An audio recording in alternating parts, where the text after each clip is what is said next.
2 years removed from the Armed Forces Bowl in 2022, Baylor and Air Force meet again right here at McLean Stadium as the Bears look to avenge their 30-15 defeat in the coldest bowl game ever recorded in history. Hi, everybody, and welcome back into Baylor Lariat Radio. I'm Joe Pratt, joined alongside Aidan Pham. And Aidan, we're back here at McLean Stadium 2 years after that game, and boy, things couldn't be more different. Yeah, you're exactly right, Joe. Two very different teams that saw each other in 2022, particularly on the Air Force side, just returning 4 starters on both sides of the ball. Yeah, that's right, just 4 starters on either side of the ball, not just offense or defense. They have 1 guy returning on offense, 3 guys returning on the defensive side of the ball, and that's really the most important thing when you look at this game, Aidan, is do you think that Armed Forces Bowl has any carryover even though it was 2 years ago? You know, Joe, I really don't think so. These are 2 completely different teams. One thing that's pretty significant is for Baylor, there's a lot more guys on this roster that played in that 2022 Bowl compared to Air Force. Yeah, that's right. A couple of guys on both sides of the ball, Monterey Baldwin, Richard Reese. Those are guys who are expected to continue to have an impact so far this season. But still talking on the side of Air Force, you say it's a much different team. It's very new, and head coach Troy Calhoun was asked this week, does he think that game carries over into today? He says not really. Scheme-wise, maybe a little bit, and Dave Aranda concurred. But when you look at this offense, especially for Air Force, it's an incredibly new group for them. So potentially for Troy Calhoun, he's not necessarily looking for them to steal this game and go out and put together a game that he thinks maybe they could come away with the win, and obviously he's hoping that they can come away with the win, but he is hoping that they're able to improve each and every game and getting more reps. But what do you think that this Air Force team needs to do to pick up a win today? First things first, this Air Force team, 5 new starting offensive linemen. They need to establish the run game. That's their bread and butter. Air Force, they live and die with the run. Averaged 281.5 rushing yards per game last year. This year, they only are averaging about 82 yards a game. It starts with running the ball. It starts with the triple option, and this Baylor defense is going to really be tested today, Joe. Yeah, it really is. This is a Baylor defense that was tested a lot last week, taking on the number 11 team in the country, Utah. They lost that game 23-12. Just for you, what were your overall thoughts on the defense in that game? The defense, I was really impressed with their second half performance. I know Cam Rising was gone. Isaac Wilson, the backup quarterback, came in. But this defense held a really good Utah offense still to scoreless in the second half. I think they built momentum going into this game, and they're really going to be challenged with the rushing attack of Air Force today. And that's something that we also talked about before we went live, is that this team had a terrible start last week against Utah. So how important is it to be is it going to be able to get out to a hot start today? Yeah, it's definitely important to get out to a hot start. This is an Air Force team that you should theoretically beat, but if you let them come out the gate, establish the run game, dig yourself into a little hole, you're going to be in for trouble down the line.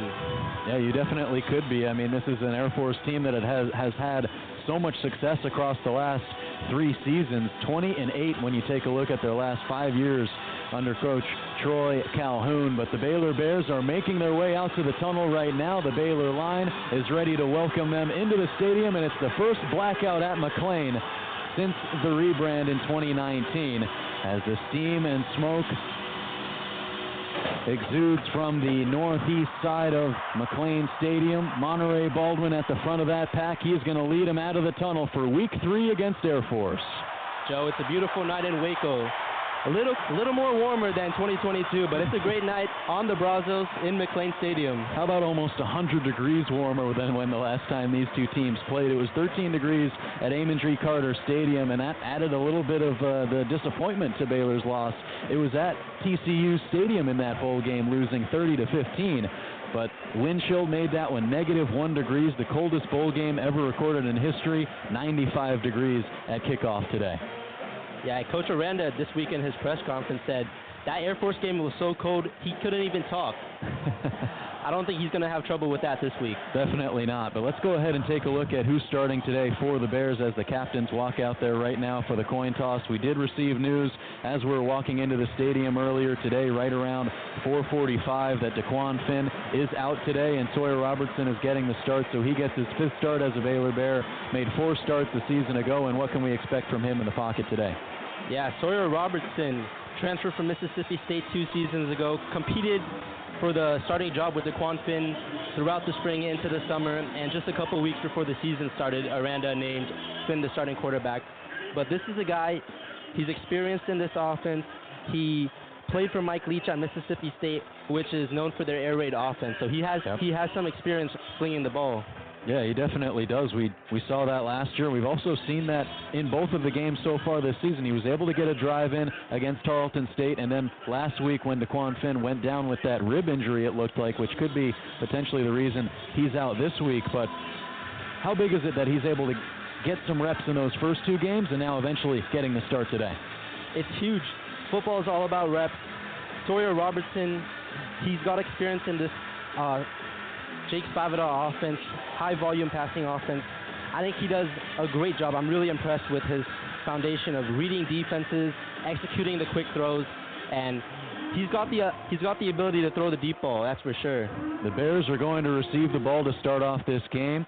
And Aidan, let's take a look at how defensively this Air Force team lines up. Just taking a look at their defensive front right now. Peyton Zadroik, likely one of the most experienced guys on this team. He's playing in his 23rd game, 21st start, and a guy who has experience starting the last 2 years on this defense. Yeah, and he comes into today's game leading the team in tackles for losses with 3.5. And Joe, he's got a 5-game streak with each of them having a tackle for loss in. And on the defensive line with him, Jackson Adams, the edge rusher. He's making his 3rd career start in his 4th career game. Played just 1 game last season a year ago. Did not play in 2022, and that's really the theme for a lot of these guys on this roster. Also on the defensive line, the defensive tackle, Aiden Swartz. No sacks so far in his collegiate career, but does have half of a tackle for loss so far this season. Joe, this is a defensive line for Air Force. They play with so much physicality. They get after the ball. Jackson Adams, not much experience, but he definitely brings the physicality. He had a tackle and a QB hit last week in his first start this season. So the Bears won the toss, but they actually elected to defer. So Jack Stone is out there for Baylor. So we'll get into that Air Force defense when they trot onto the field. Take a look at the Baylor defense in just a few moments, but Stone is ready to go.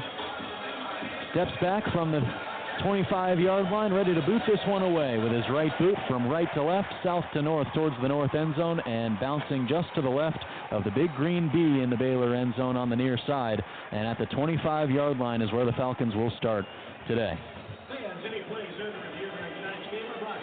And it's awesome. We get to start the game seeing John Boucher. Has struggled this year so far passing the ball. This is a Air Force offense that's looking to find their identity, establish the run earlier. Let's see how they get started today. An Air Force offense that has the 72nd best rush attack in the FBS, 132 out of 132 in the pass game in FBS. John Boucher under center, and a jumbo set as we are expecting throughout this entire game. Fullback in the backfield, he takes a snap, stutters, and splits across his right guard and tumbles over to the 29-yard line. A designed run all the way for John Boucher, and he gains 4 on first down. And right off the bat, we see Baylor's defense tightening up the box, expecting the run again, this triple option. You see all the safeties are coming forward, and the corners are coming inside. Quinn Smith runs onto the field, leading wide receiver on this team for Air Force. They don't pass the ball much. Last time these two teams played, 7 pass attempts, 62 rush attempts. Under center again is John Boucher. Motions one man into the backfield to his left, has a fullback behind him in the 3-point stance. He does get the ball, runs straight up the middle. Garmin Randolph is there, as well as Kendrick Simpkins, but he is able to gain about 2 yards on the rush up the middle towards the left tackle. Matt Jones, the middle linebacker, did an excellent job reading that play, filled the gap quickly, only gain of 2 on the play. That was Aiden Calvert on the carry. His 12th rush attempt so far this season, 8.2 yards per carry going into this game, and he is still in the backfield. One tight end attached to either side of the line, two receivers on the far side. Boucher is under center. Box is stacked for the Bears as Boucher changing the play here. Play clock winding down. Gets the handoff again, does Calvert, trying to motion his way across towards the first down marker. Trevin Ma'ai was there. Baylor defense is saying they held him. Troy Calhoun is out from the Air Force sideline. He is pleading his case to the referee, saying that he thinks Calvert got the yardage to fall across that first down marker. And it looks like they're not going to give him the first down, but the offense for Air Force is staying out there. 4th down and 1 from the 34-yard line on the first series of the game for Air Force. And now Troy Calhoun motions to take a timeout. Yeah, it looked like they marked him just short on that 3rd down run. Garmin Randolph, Trevin Ma'ai.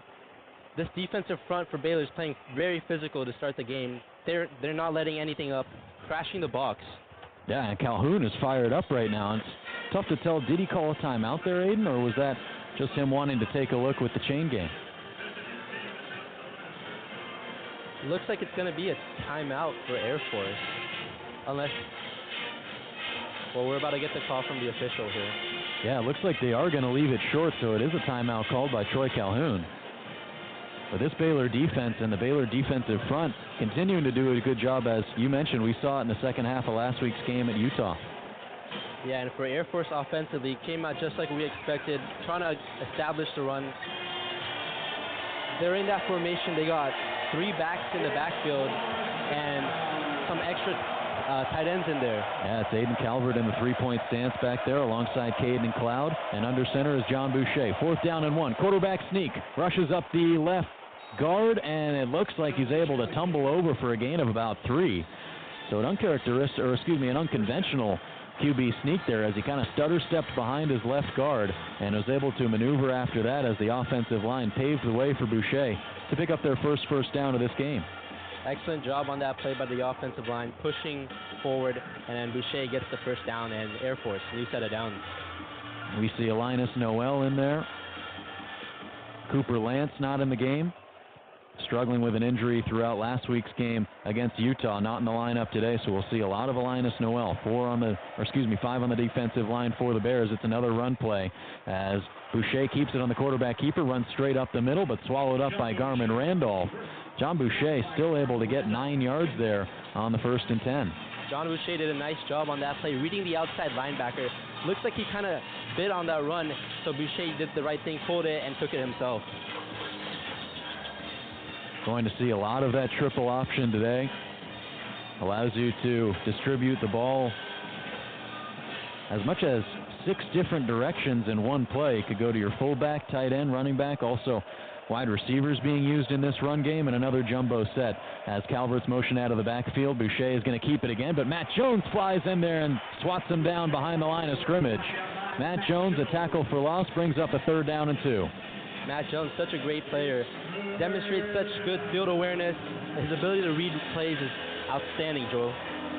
Yeah, his 2nd tackle for loss of the year. Led the team with 10 of those a season ago.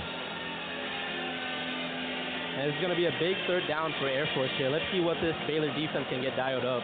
3rd down and 1. The ball's on the 45-yard line of Air Force. First down's at the 46. Under center is John Boucher. Quarterback keeper once more. Baylor trying to fly back there and get him, but he just plows through behind his his right tackle there. And it's another 1st down for Air Force. Yeah, so, Baylor. Yeah, this is exactly what we expected, Aiden. Yeah, keeping it on the ground. Baylor defensive line there got pushed back a little too much, more than you would like. And as a result, John Boucher found an open gap for the 1st down. Ronnie McGow checks in for Jackie Marshall on the defensive line. Stacked box for the Bears. Nobody out wide for Air Force. Everybody's in the backfield. Boucher gives the ball to Aiden Calvert, who rushes straight up the middle over his right guard, and he is able to navigate across the Baylor logo into Baylor territory to the 48, and that'll bring up a 2nd down and 6. Aiden Calvert getting a lot of runs so far to start this game. Last week, 8 carries, 17 yards. Looks like they're going to want to get him involved again. Owen Allen so far has been the leading rusher for Air Force. He's also been used in this game so far. 2 tight ends attached to either side of the line for Air Force. 2 running backs in the backfield. They'll motion Calvert out left, and now Boucher is going to get the keeper again, trying to move across the hash marks before he's taken down by McGow right there on the edge of the line on the far side. It'll bring up a third down and short. Yeah, and right there, that's the option. John Boucher reading the defensive lineman, pulling it himself, taking it, but the linebacker did a great job crashing that play, and it brings up third down. Third down and 4 for Air Force, clock ticking, 9:30 and counting. Under center is John Boucher. Two receivers split out to his right, now a motion. Another one out to his right. It's a running back who gets it on a pitch play out of the backfield, running across outside the numbers to the 39-yard line before he's ushered out of bounds. Looks like they're pushing him out of bounds was Snacks Johnson on the tackle, combining with Corey Gordon Jr. So a lot of different guys getting into the game early on in this first drive for the Bears, Aiden. Yeah, exactly. Aidan Calvert on that play did an excellent job lead blocking. He actually made the crucial block that gave the running back the ability to get that first down there. Yeah, that was Cade Harris, listed as a wide receiver, but currently leads the team with 3 rushing touchdowns. Two receivers split out right now. For the first time, Boucher is in the shotgun. Motions Calvert to his left in the backfield. Now Calvert gets the pitch, running across the far side, across the hash, outside the numbers, before he's pushed out of bounds by Chateau Reed after a carry of 7 yards to the Baylor 31-yard line. But one flag is down on the field, and we'll take a look at that. And Joe, this is exactly what you want for Air Force. One of the keys to victory today for the Bears was getting off the field early on defense, controlling the time of possession. Right now, Air Force is doing exactly what they want. Let's check the marker. No decision just yet from this officiating crew. And here we go.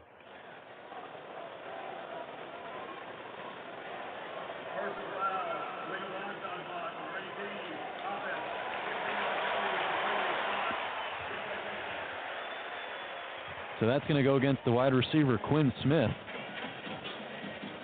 in his 11th start for the Falcons. And that time, burying Kendrick Simpkins in the backfield, that really opened up a gap for Aidan Calvert to move up about 8 yards. Yeah, and that's a big penalty now. It puts them way back, 1st and 25 on first down. John Boucher splits one wide receiver out to his left. They're now working on a 1st down and 25 now from their own 47-yard line. Takes the handoff, running straight up the gut and swatted in the backfield, dragged to the ground by Kendrick Simpkins. Owen Allen trying to move forward for a few yards, but he is stopped in the backfield. A big play on 1st down at 25. Excellent job. Jackie Marshall also got in there, Joe. Yeah, Jackie Marshall, Steve Linton. A great job so far by this defensive front for the Bears. Troy Calhoun admiring how physical they are, much more so than the teams that they played through weeks 1 and 2. Now Boucher takes a snap, throwing across the middle, and that pass is caught. We'll see if they say that one bounced on the ground. They are saying that's going to be incomplete. But the first pass attempt for John Boucher falls incomplete, and just his 35th pass attempt in now his 3rd game of the season.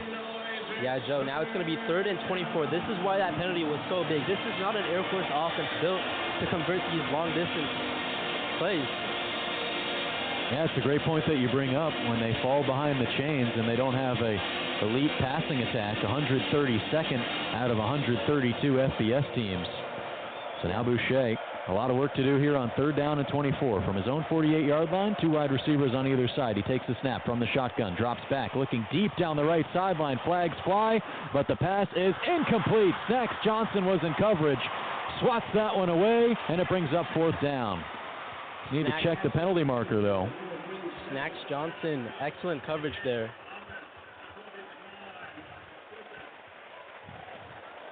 Yeah, penalty declined by Baylor. It was on Air Force.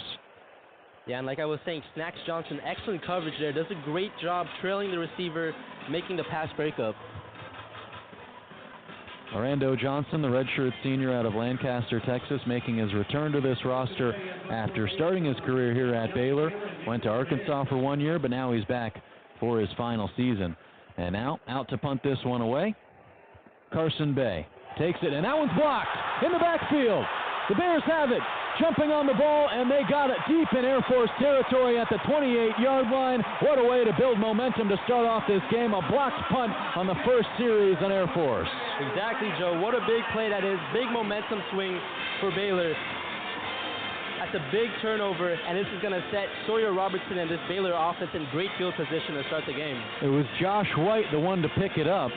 Caleb Parker was there to make the block. Caleb Parker, one of the 4 captains in this game, already making a difference. Yeah, he just reached in with that left arm. There were 3 guys in the neighborhood, though. Anybody could have swatted that one down, but it's Josh White who came up with it, and now Sawyer Robertson in this Bears offense will set up shop at the 28, moving from right to left. Sawyer Robertson, 2 receivers out left, 2 to the right. Now he motions his tight end, so trips on the right side. From the shotgun in the left hash, he takes the snap, takes the handoff, and lofts it down the near sideline, just out of the reach of Ketron Jackson. Yeah, that right there was just great coverage by the cornerback, number 3, Jamari Bellamy.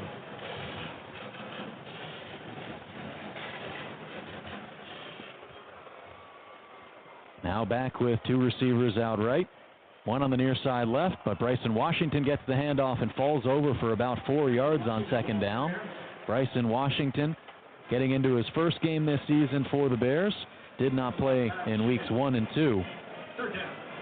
As a knee injury sidelined him throughout the end of fall camp and into the start of this season. But the local product out of Franklin High School gets his first carry of the day. Still in the backfield, now motioned out right. 3rd down and 7. Robertson under some pressure, but has time. Now maneuvers up in the pocket. He trips over his defensive lineman, and he falls down. His offensive lineman. It looked like that was Sidney Fugar there, the left guard that he tripped over. And that's going to bring up a 4th down and 7. Not what you wanted from this Baylor offense to start the game. But Isaiah Hankins is going to come out for the field goal. That last play, that pocket looked good, started to collapse a little bit. Sawyer Robertson looked like he had some green grass in front of him, just tripped. Lefty kicker Isaiah Hankins is out there. 44-yarder, he boots it, it's up, trailing to the right, but it is good. So the Bears score the first points of this game. 3-0 they lead it after taking over at the 28-yard line. They are unable to achieve any net yardage, but they are able to take the first lead in this game. 3-0. We'll take a quick break on Baylor Lariat Radio. Be back with 6:20 to go in the first quarter.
Hey Bears, are you always the last to know about what's happening at Baylor?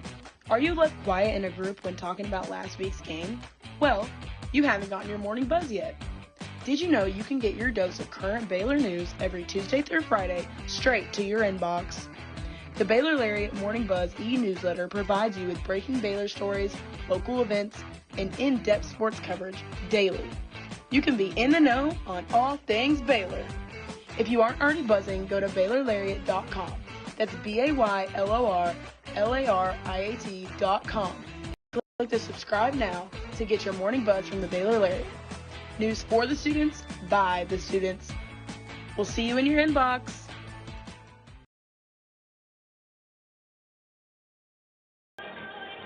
3-0 Baylor leads as they're set to kick it away.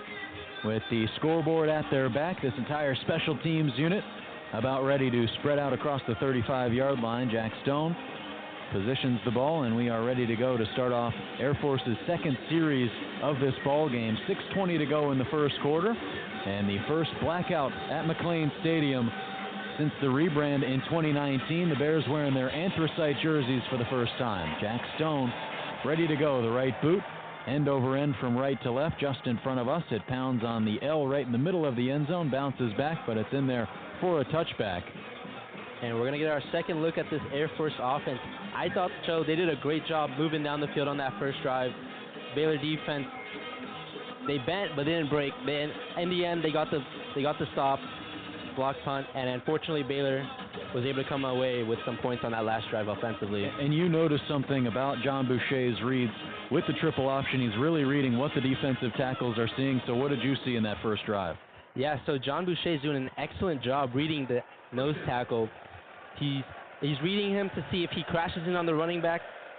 Yeah, now he's going to do that again, but immediately met by Matt Jones and a sea of anthracite jerseys in the backfield.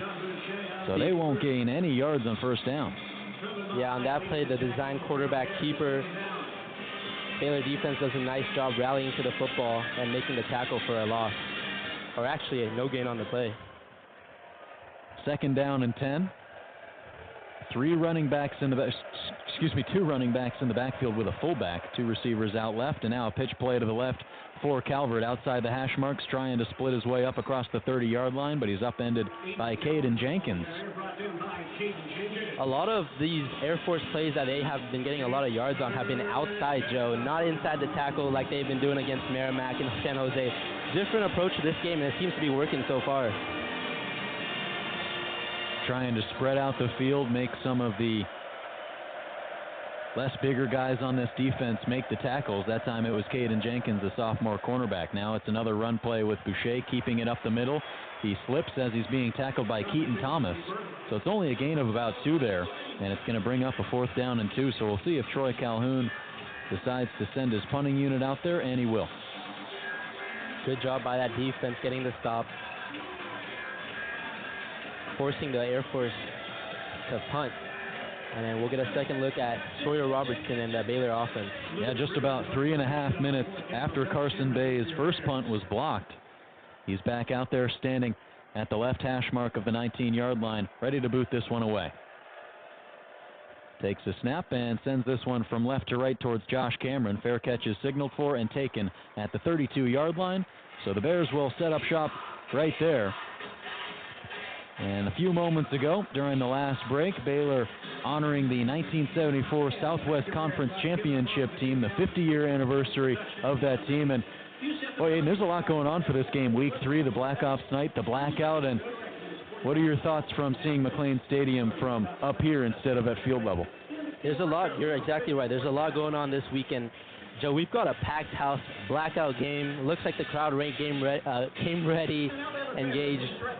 And it's family weekend here at Baylor, so it was really awesome just throughout the weekend seeing all the activities that the school put together and the community coming together.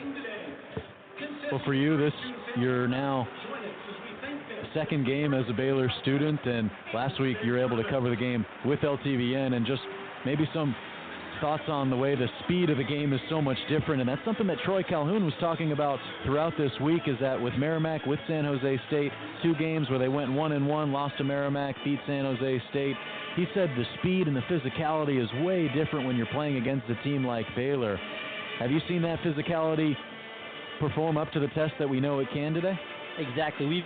We haven't seen much of that Baylor offense, but definitely for Air Force, they're doing a great job playing with physicality, taking time off the clock, and running the football. But a big difference from this game to Tarleton was Tarleton fast-paced to start the game. You saw DeQuan Finn, he initially got off to a great start, got that rushing touchdown, and Baylor looked to go up-tempo. We'll see if they come out today and do that again. Yeah, now DeQuan Finn standing on the sideline with his right arm, his throwing arm, in a sling. So clearly still dealing with that nagging injury that he got late in the game against Utah last week. But I know we talked about it during the pregame show, but just that Sawyer Robertson has that experience with this offense, and the fact that it was a QB competition until about 2 weeks prior to the season, how important is that in chemistry with the rest of his wide receivers? It's extremely important. Sawyer Robertson, Daquan Finn, throughout summer, they worked with these receivers. They got a lot of chemistry, especially Sawyer. Being a returner, he had experience in chemistry with these guys last year. And these two guys were neck and neck for that starting quarterback spot. So the drop from 1 to 2 isn't as big as some people might think, Joe. Yeah, less of a 1 and 2, more of a 1A and 1B, you could say. Exactly. And Sawyer Robertson is out there again. With the ball on the right hash, Bryson Washington is in the backfield once more. 2 receivers split wide out to the left, close to the Baylor sideline.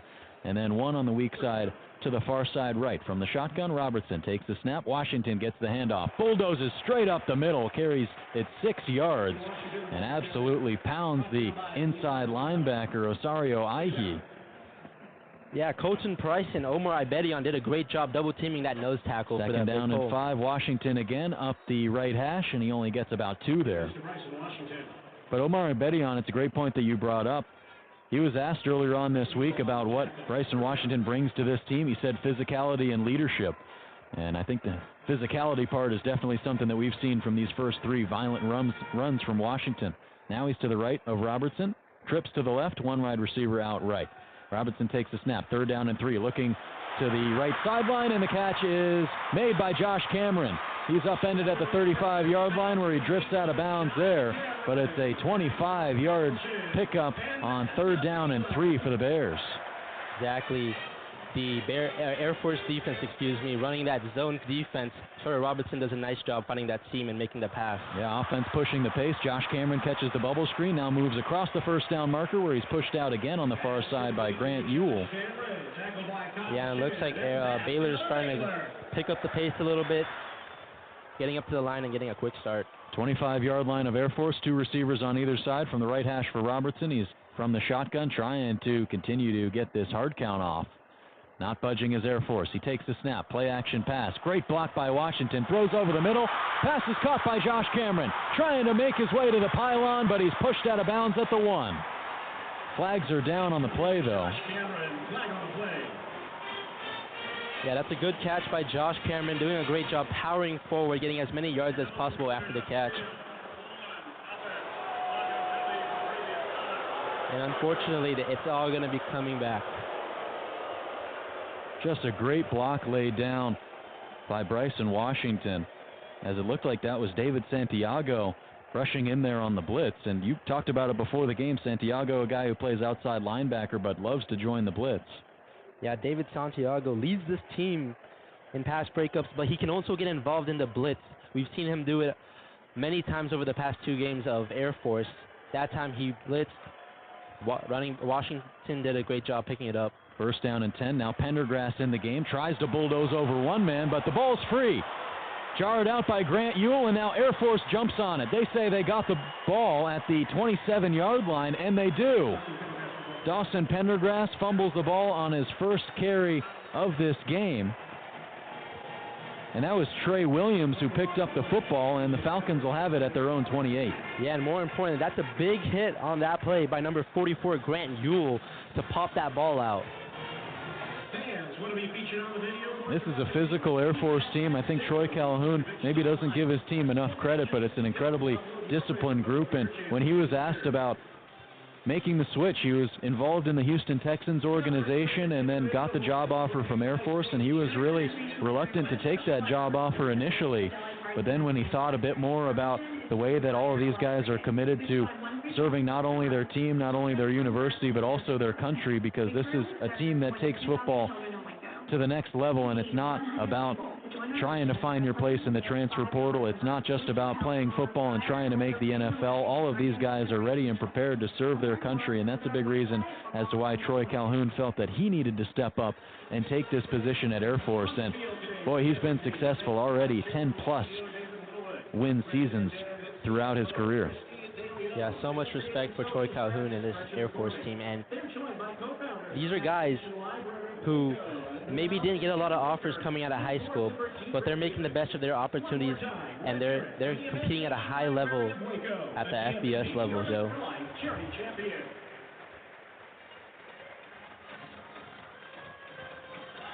Well, when we take a look at this drive coming up, obviously that's not the way that Baylor envisioned this first quarter of going, and I think when we were taking a look at this game, it was all about Taquan Finn and this offense, and are they going to be able to manufacture yards and look a lot more effective than they did a week ago, where pretty much 60% of their offense came off of 2 plays. It was a big play to Josh Cameron, 50-plus yards, and then Dawson Pendergrass ran for 46 yards on 1 play, and then total yardage was not even double that. So when you take a look at this offense, they weren't being efficient at all. But what are you looking to see, knowing that Sawyer Robertson is going to be in this game for the rest of the way?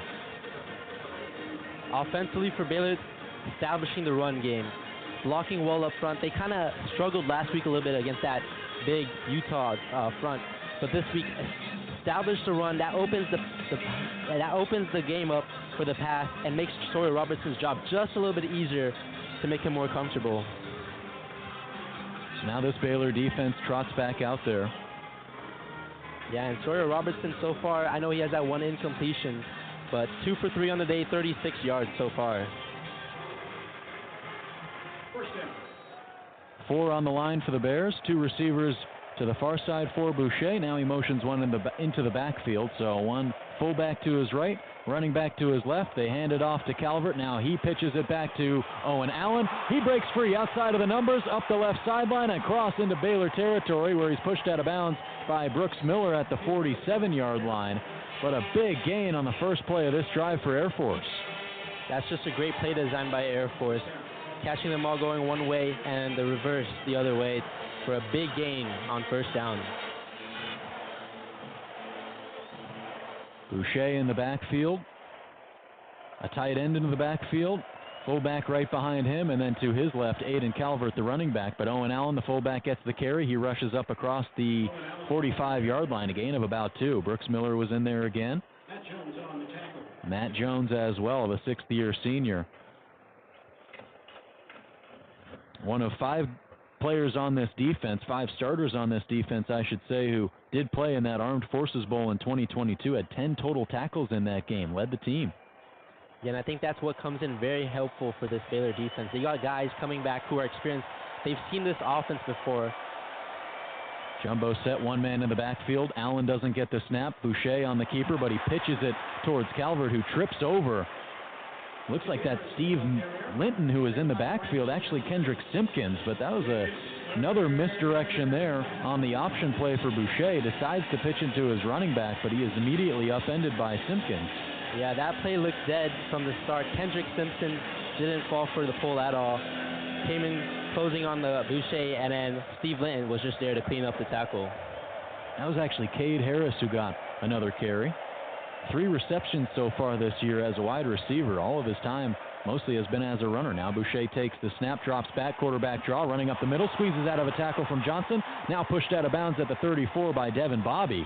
He was able to spin out of that tackle from Snacks Johnson. He made a great play on the last drive, but making tackles in open space is something that Aranda said that this team has done a lot better this year, not so much that time. Yeah, exactly. Lorando Johnson just missed one right there, and that gives them a first down. Plenty of second and third teamers getting some time in this game on the Baylor defense. DK Kalu, the third teamer, second teamer today with Cooper Lance out. He's playing the nose guard position. 2 receivers on either side of the line. Jet sweep, but Boucher is going to keep it. He squeezes out of the way of Brooks Miller, now trying to advance for a couple of positive yards, but everyone was there in the backfield. Particularly, it was DJ Coleman to push him out of bounds, and a loss of 2 there. Yeah, and we talked about this today. Baylor defense doing a great job rallying to the football. Didn't fall for that fake. Nice job, holds them to second, and he actually loses a couple of yards on the play. Yeah, second down and 13, they'll say, from the 38. John Boucher, 10 runs today for 32 yards. Yeah, Boucher, not much of a runner through his first couple of games. Had 17 rushes for 53 yards, but you brought it up. His ability to read this defense has been stellar. Yeah, exactly. I've been very impressed with John Boucher today. He's doing an excellent job in this game, reading that defensive front, pulling it when he needs to, and giving it to the running back when necessary. Well, it'll be a 2nd down and 13 to start off the second quarter when we return on Baylor Lariat Radio, with the Bears leading 3-0 back in a few moments.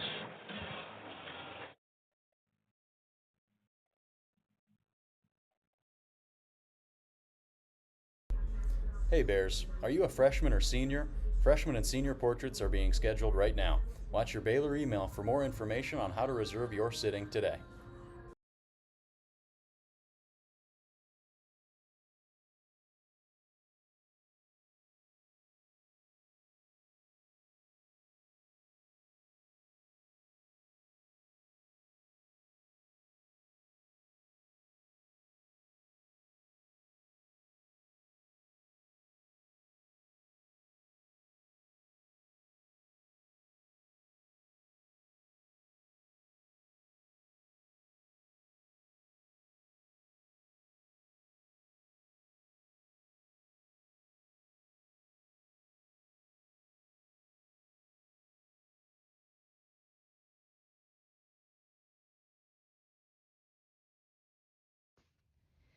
Hey there, Bears. Are you living your best life this year at Baylor? Well, we've got great news. The Baylor Roundup Yearbook has been right there with you, capturing those memories at every event. So don't forget to buy your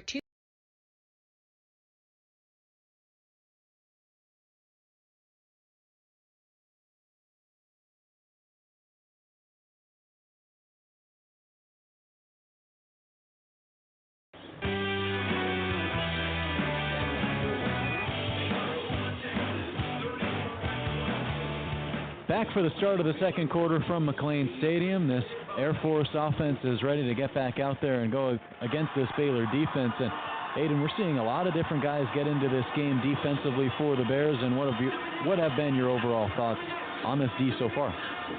Yeah, exactly like you said. A lot of guys rotating in on that defensive front, particularly because they're running the ball a lot, and that tires out your defensive front. You want fresh legs in there making the tackle.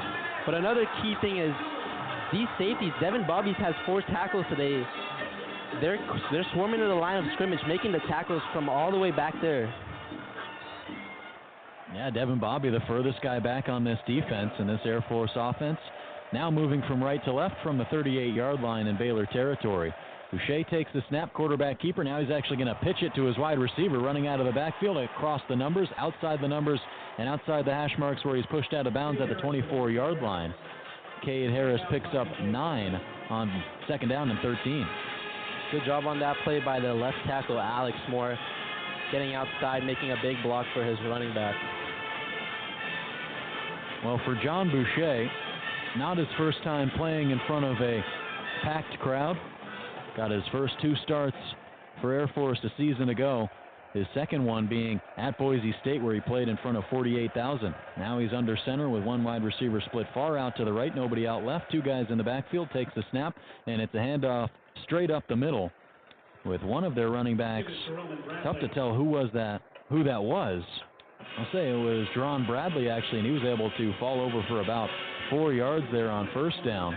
Brings up a 2nd down and 6, clock moving just above 14 minutes and counting. Good gain of 4 on that first down. Once again, Alex Moore getting to the second level, making a good block on that linebacker. Boucher, 2 wide receivers to the right. The ball's on the left hash at the 21-yard line of Baylor. 4 on the defensive line for the Bears. And now somebody moved early on Air Force's side. Looks like that was the tight end, Bruin Fleischman. Yeah, it was the tight end. Yeah, that's a killer. You got to think, does that kind of hurt their momentum? Because now they're backed up on 2nd and long. And as we talked about, this Air Force offense doesn't do well when they're backed up. Yeah, we saw that in the first drive of the game. Had to punt that one away. It was eventually blocked. Now from the 26, should be in field goal range, but from the 26, he takes the snap. Allen gets the handoff again. He is taken down to the backfield by Matt Jones. Jones quickly back there to take him down at the big number 3 at the 30-yard line. Matt Jones his ability to track down these running backs, anticipate the run, outstanding. Does a great job showcasing his speed, tracking down the running back on that play, making the tackle. 3rd and 13 for this Air Force offense coming up. Middle linebacker has been a staple back there for the Bears the last 3 seasons, continues to show us why. 3rd down and 13. From the 22, Boucher takes the snap, throwing just out of the reach of Fleischman, his tight end. Would have hauled that one in right around the 11-yard line. Devin Bobby was in coverage. Matt Jones also drops back to defend there, and it brings up a 4th down and 13. Yeah, and that's a miss for John Boucher there. If he completed that pass, that would have been great field position. Probably might have been at the 11 inside the 10. Clean pocket from that offensive line. Here's Matthew DePore has attempted 1 field goal so far this season. He was unsuccessful. He's 0 for 1, 4 for 4 on extra points. And this here, a 45-yarder from the right hash, right-footed kicker. 12:56 to go. Snap, the hold, the kick is a line drive, and it misses left. Missed it on the near side, and it was duck hooking, drawing towards the near sideline, and that one fades out of bounds. Yeah, just not a good kick that time. He's now 0 for 2 on the season. Yeah, Matthew DePore, 3-year starter on this team. He actually ranked 4th in the program in career field goals made, and then that time just a miss.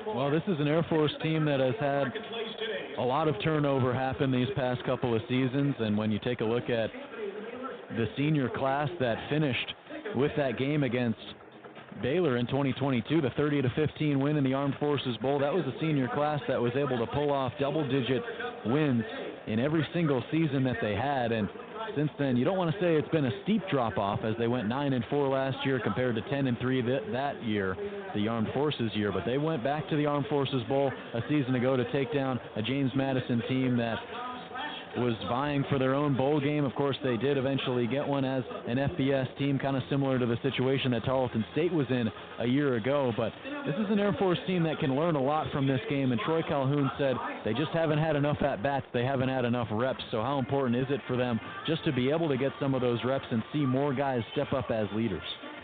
Yeah, so this is the 3rd game these group of guys are playing together. Now is where it should start clicking. And so far, this Air Force offense has done a great job moving down the field, but you're exactly right, Joe. Completely different team, and they've had growing pains last couple of weeks. So it's great to see them actually start to figure it out, and they look great right now, Joe. And Troy Calhoun compared these two teams, saying that there's differences in the way that they've had turnover, because with the Air Force team, it's kind of a rebuilding year. They have a lot of younger guys, maybe not so much younger guys, but less experienced guys, because the way this program works, a lot of guys will sit out typically the first year, their freshman year. A lot of times sit out their sophomore year as well, don't get playing time until they're juniors or seniors. But for Baylor, there's a lot of guys who have a lot of experience, just not that much experience playing together. Yeah, and that's tough. Not having experience, but especially everyone not having experience. Usually you come in, you're a new guy, but there's someone you lean on as like a mentor to guide you. This Air Force team, they're figuring it out on their own.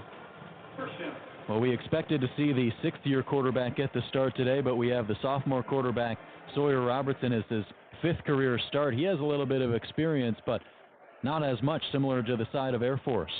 He takes the snap, immediately hands it off to Richard Reese, who runs straight up the middle from the left hash and navigates over Campbell Barrington for a gain of about 3. Richard Reese gets his first carry of the game, so 3 running backs seeing time so far today. Yeah, Richard Reese. Kean Thomas said he was the toughest person to guard on this team. Demonstrates his physicality right there. Now they fake the handoff to him. It's a throw across the middle. Ashton Hawkins makes the leaping grab. Now spins up the near sideline, running across the 45. Gets a block from Cameron, and he's pushed out of bounds. A big gain on 2nd down and 8. Robertson connects with Ashton Hawkins, and they're deep into Falcons territory at the 31. Ashton Hawkins makes a nice catch. Yards after catch, makes a nice move. Gets some green grass in front of him for a big gain, and now it's 1st and 10 from the 35 for the Bears. Two receivers to the right of Robertson. Now he quickly throws on a bubble screen to Hawkins again, and he is upended at the 29-yard line. A high hit there from Grant Ewell. Hawkins immediately up to his feet, helped up by his right tackle Campbell Barrington. Back-to-back catches for Hawkins. Yeah, Hawkins, the transfer from Texas State. He was a big contributor in that Week 1 win over Tarleton for Baylor. Robertson takes a snap, now throwing to the near sideline and in front of Josh Cameron. Bounced right in front of him, but in the face of Sawyer Robertson that time was the outside linebacker. That was Elijah Sanders. He was in the backfield in the face of Robertson as he was releasing that ball. So good job by him just to get rid of it. It's an incomplete pass to bring up 3rd down and 4 from the 29-yard line. The right hash trips to the left, but now they'll motion Kelsey Johnson to attach to the line. Now Richard Reese gets the carry, running straight up the right hash, and he pushes through to the 26-yard line. And Reese picks up a 1st down, or they're going to say he's right around that 1st down marker. They didn't give it to him. 4th down and 1. Offense moving quickly. Reese gets the ball again. Grant Ewell was in the backfield. He made the tackle, slamming Reese to the ground. Reese tried to dive and drive forward for that 1st down, but they're going to say he's short. Yeah, he's going to be marked short. That's Grant Ewell working on Campbell Barrington. Comes in, makes a nice tackle. And it looks like Baylor has a big decision coming up. But before then, immediate timeout at McLean Stadium with 11:20 to go. The ball's on the 26-yard line for the Bears. Looks like less than a yard that they need to go for it. And with this extra bit of time, you wonder if they will decide to go for it, but we'll find out in a few moments. You're listening to Baylor Football on Baylor Lariat Radio.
Hey Bears!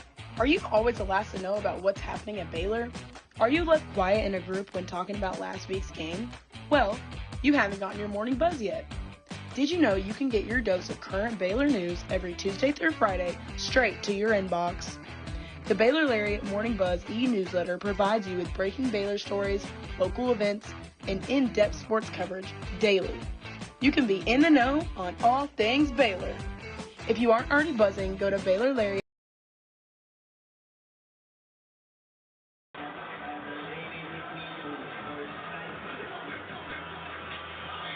3-0 Baylor leads. It'll be a 1st down and 10 for the Falcons as they were unable to pick up that 1st down with Richard Reese on 4th down and 1. So John Boucher is back out there moving this offense from right to left on the left hash, their own 26-yard line. He's under center. Takes the snap, running to his right on the veer play, squeezes out of a tackle from Devin Bobby, and he just jogs out of bounds after a gain of 4 on 1st down. And that's something that Dave Aranda identified during this week, is to be effective on 3rd down, you have to really be effective defensively on 1st and 2nd. Exactly. It all starts on that 1st down play. John Boucher on that play gets outside, gets a nice gain of about 3. Baylor holding teams to 20% efficiency on 3rd down so far this season. One of the best in the country, best in the Big 12. Now it's a pitch play to Owen Allen, who moved from his wide receiver spot to receive that one on the near side, and he moved up to the 35-yard line. Trevin Ma'ai was there to make the stop. Devin Lemire as well, the free safety. And that brings up a third down and very short, 3rd down and 1. That's a good adjustment by Air Force offense because Baylor stacking the box creates opportunities to go outside for Air Force against some extra yards. Yeah, you mentioned that in the first quarter. Them trying to really split the ball out wide beyond the numbers. Continued to do that as Boucher is back behind his center. 3rd down and short.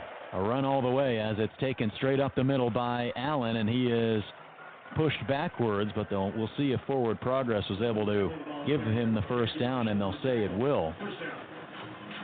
Steve Linton was there to make the stop, the 5th year.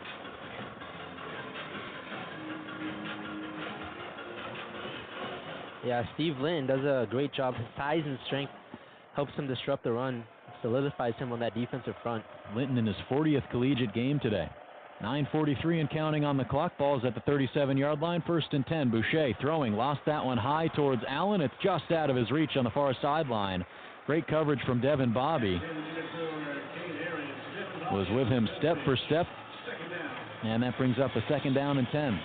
Exactly, Joe. Devin Bobby all over that one. Nowhere to go for John Boucher.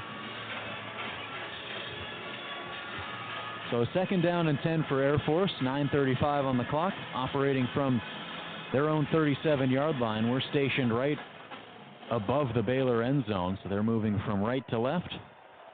From the perspective of the Baylor sideline, under center is Boucher once more. 2nd down and 10. Some motion before the snap, but he's going to go ahead and keep it. Calvert gets the carry, but after a leap, he is pounded by Matt Jones. Also, that was Devin Bobby there. Devin Bobby laid the big hit. Matt Jones kind of combined with him there. Great to see for the sake of Air Force that their leading running back, Aidan Calvert, was able to quickly pop up after taking that hard hit after gaining 3 yards on the near sideline. Exactly, Joe. In my notes here, when I watched Devin Bobby play film, he plays with so much physicality, not afraid to make the big hits. Does it right there. Replaced by Corey Gordon at the safety position. Stacked box here on 3rd down and 7. Boucher drops back, 3-step drop back. Linton in his face. Gets out of the reach of another defender. Now running across on the bootleg, trying to throw across his body. The catch is made by Aidan Calvert. Falls onto his backside just across the 1st down marker. A 1st down for Air Force and a great scramble by John Boucher. John Boucher does a nice job turning something out of nothing. Finds Calvert there.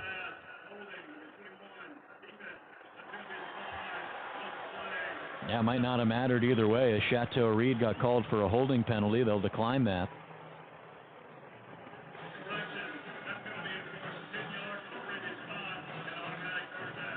Oh, they will accept it. So Troy Calhoun does make the decision to accept the call, it looks like. Yeah, and either way, it's a 1st down. And Joe, Air Force is moving down the field once again. On the edge of Baylor's territory, the 49.5-yard line. Stacked box once again. Nobody split out wide for Air Force. 8:34 and counting on the game clock. Ball's on the left hash. Takes the snap, Boucher. It's a run all the way, trying to run over his left guard, but Matt Jones was there to stop him after a 1-yard carry.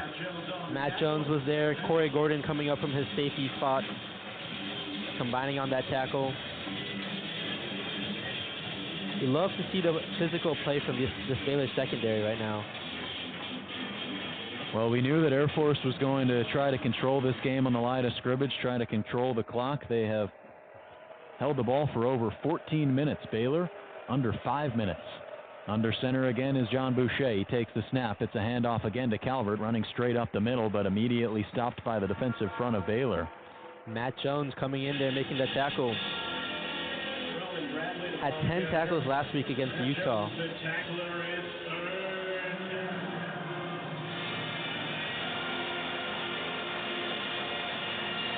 Had 2 10-plus tackle games a season ago. And then plenty more the year before that. One of them was against Air Force in the Armed Forces Bowl. Now needing some extra yards here. They'll split a couple wide receivers out wide, 2 to the right, 1 to the near side left, but it's still a handoff as Boucher takes it himself, but now pitches it to Calvert, trying to leap over a defender, and immediately upended. He's taken down. So it was a leap by Calvert. He was able to evade one defender, but in the backfield there, or not the backfield, but right there to stop him, it was one of the Baylor defenders, Caleb Parker, already blocked the punt today, and now making a big play on third down. So it's 4th down and 2, 6:46 and counting on the clock. Boucher under center, changes the play, relays information to the rest of his line, and now the wide receivers will spread out on the near side left. There's 2 there, and it's another designed run. He pitches it to Owen Allen, has some running room outside of the hash marks, and he's dragged to the ground after a gain of 15. Keaton Thomas was the only man there who had hands on him and was able to drag him down. Otherwise, he was headed into the end zone for 6. Good pitch outside. And interesting decision from Air Force to go for 4th down. Feeling that they need to go on 4th down right now, and it ends up paying off in the end. Cade Harris checks out of the game. Trey Robertson is in.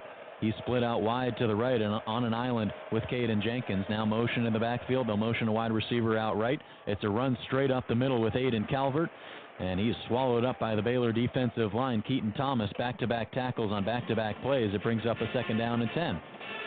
Nowhere to go on that play. That Baylor defensive front tightening up. And Joe, I've been very impressed with DK Kalu getting some playing time as a result of Cooper Lands being out today. He's done a phenomenal job up front. Kalu at the nose guard position, still there. It's a play-action pass as they fake the handoff. Now running on the bootleg is Boucher. Has some running room across the 20-yard line, outside the numbers and out of bounds at the 19-yard line. A gain of 6 on 2nd and 10. John Boucher doing his thing, making it work with the legs. Hasn't had much success with his arm through the air. And looks like they're going to mark him out of bounds just a couple yards before the 1st down marker. So it'll be a 3rd down and 2. 5 on the defensive line for the Bears. Nobody split out wide for Air Force. And under center, Boucher takes the snap. It's a run straight up the middle with one of the fullbacks. He's able to fall over to the 14-yard line. He picks up the 1st down. That one there, number 14, Kemper Hodges. First carry of the day. This is a long drive from Air Force. And as a defender, when you have them in those 3rd down positions in short and they convert. Yeah, they were able to convert, but as you were speaking there, and sorry to cut you off a little bit, Matt Jones gingerly making his way over to the sideline. And he is replaced by Brooks Miller. It's another handoff straight up the middle by Hodges once again, and he gains about 3 there before being swatted down by Caleb Parker. Yeah, interesting that Matt Jones running off the field looked a little whimpery. We'll keep an eye on that one. He's actually kneeling down on the sideline right now. Yeah, just talking to a couple of members of the training staff. We'll definitely have to keep an eye on that, but we'll see if we do see him before this drive is over, before the half is over. There's 3:45 to go. 2nd down and 6 from the 11-yard line. Another handoff. Hodges falls over into his left guard's jersey right around his pant legs, and he falls down for a gain of about 3. And that's going to bring up another 3rd down. And Joe, like I was saying, when you have the offense where you want them, 3rd down, trying to get a hold here and they convert it, it's draining, it's frustrating. And it's a big part of this football game mentally. Is this defense for Baylor going to be able to handle this? Big play here, 3rd down and 4. The ball's on the 8-yard line. Under center is John Boucher. Stack box for the Bears once more. He takes the snap. Hodges gets the handoff again. He's taken down in the backfield. Kendrick Simpkins, Devin Bobby, Caden Jenkins, they were all there. Brooks Miller as well. He was swallowed up behind the line of scrimmage, taken down for a loss of 2.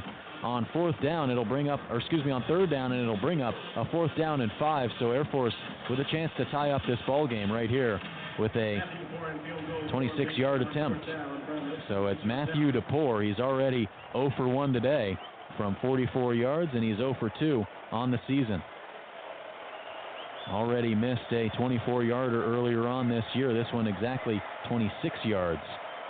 In the middle of the hash marks, the right boot kicks it straight through, and it is a tie ball game, 3-3, as Matthew DePore notches this game up. And on that third down play, that's all DK Kalu. Beats the center, forces the running back to make an adjustment, and as a result, his teammates rally in and make the tackle. So still some positives to take from that drive, even though Air Force is able to score their first points of the game. But for Baylor, not a touchdown on the board yet, and really not even close to a touchdown yet. And needless to say, it has been a game that has been controlled by Air Force when you take a look at the time of possession. 22:59 for the Falcons, 4:42 for Baylor. That's a big difference, Joe. And when they have had the ball, they haven't gotten anything done with it. Only 14 yards rushing, which should be a strength for this Baylor offense.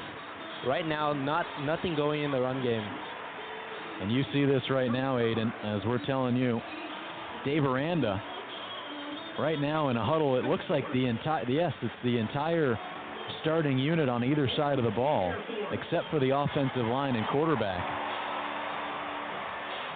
Yeah, and he's visibly frustrated, trying to get his team fired up. Trying to raise the energy. He's pointing at the scoreboard right now, and now he breaks this meeting between the entire defense. Matt Jones right in the middle of that as well, relays a couple of words of information to the rest of his defensive unit, as he's really one of the main leaders on this defense alongside Garmin Randolph.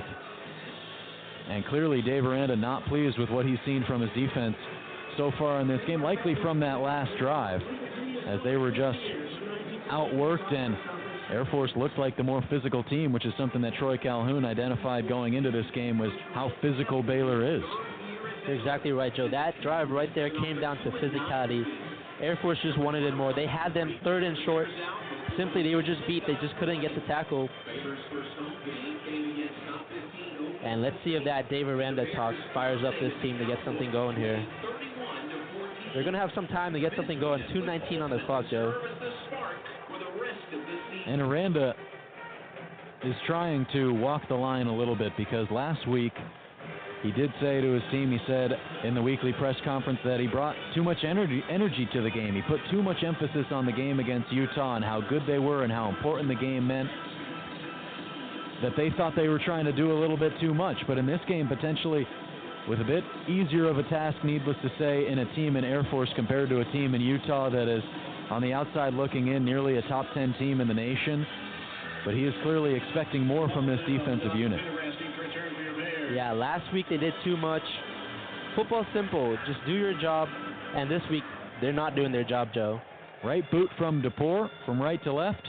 And over the head, out of the back of the end zone. Over the head of Jamal Bell, who has still yet to run one back so far this year. And now getting a little bit chippy with a few of the special teams members of Air Force, who were celebrating right around the 5-yard line after the touchback. So the Bears are ready to go from the 25-yard line. Sawyer Robertson out there. He walks out there with Bryson Washington. Ketron Jackson will line up on the far side. And Alvin Abasale has been replaced for this series by Caden Siraki at the left tackle position. Yeah, Dave Aranda said at left tackle, we have to play better. That might be the reason for that switch there. Empty set, 3 receivers out right to the left. Now a slant pass across the middle of the field. Josh Cameron falls on the seat of his pants right around the right hash, but gains a first down for the Bears, 14 yards there, and the clock moving at 2:07. We'll see if they take this one down to the 2-minute timeout, 2:02, 2:01. And Robertson gets the snap off. Quick bubble screen to Josh Cameron on the near side, running over the 40-yard line, taken down after a gain of 2. So they have it at the 41-yard line. 1:54 to play on 2nd down and 8. That's what it's going to be when we return. But the 2-minute timeout is here from McLean Stadium. Bears trying to put some points together before we send it to the half. 3-3 your score from McLean.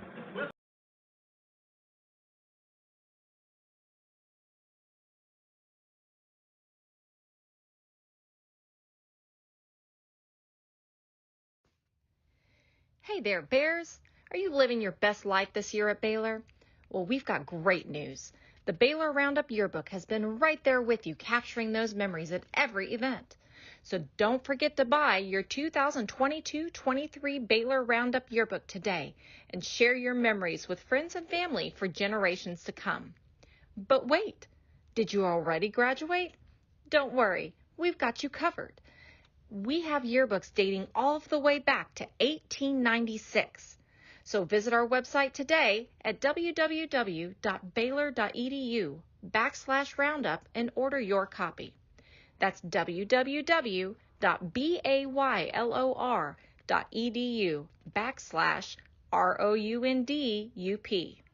Have a great year, Bears, and sick 'em.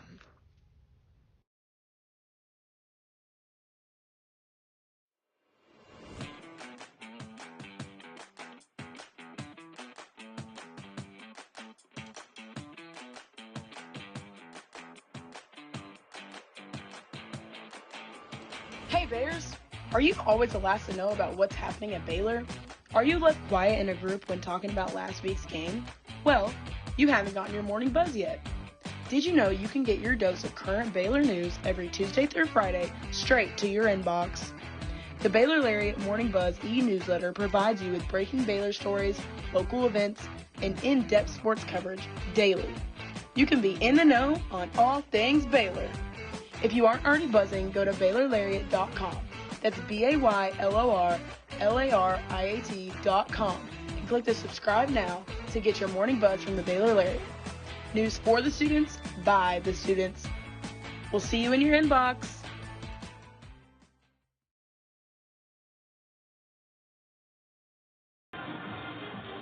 Second down and 7 for the Bears. 1:54 to go. 3-3 your score. Two receivers will split out to the left for Sawyer Robertson. He'll have two far out to his right. Four on the defensive line for Air Force, and a man in the backfield to his left is Bryson Washington. From the shotgun and the right hash, Robertson from the 41 takes the snap, drops back on the play-action pass, throws to the near sideline, and that one is grabbed by Michael Trigg. Nice grab there just across the first down marker, a gain of 11 on second down and 8. Michael Trigg's first catch of the game. And the Bears pick up a first down with the clock moving at 1:49, or it will start to move once these markers are set. But it's first down and 10 for Robertson. Still two receivers on either side of the line, the right hash still. And Michael Trigg once again riding the hot hand as he advances across on the out route for 6 yards and pushed out of bounds. Baylor offense going up-tempo on this drive. Sawyer Robertson connecting with Michael Trigg 2 times on this play. It's crucial that they get something going. Their 3 drives, field goal, fumble, and turnover on downs, Joe.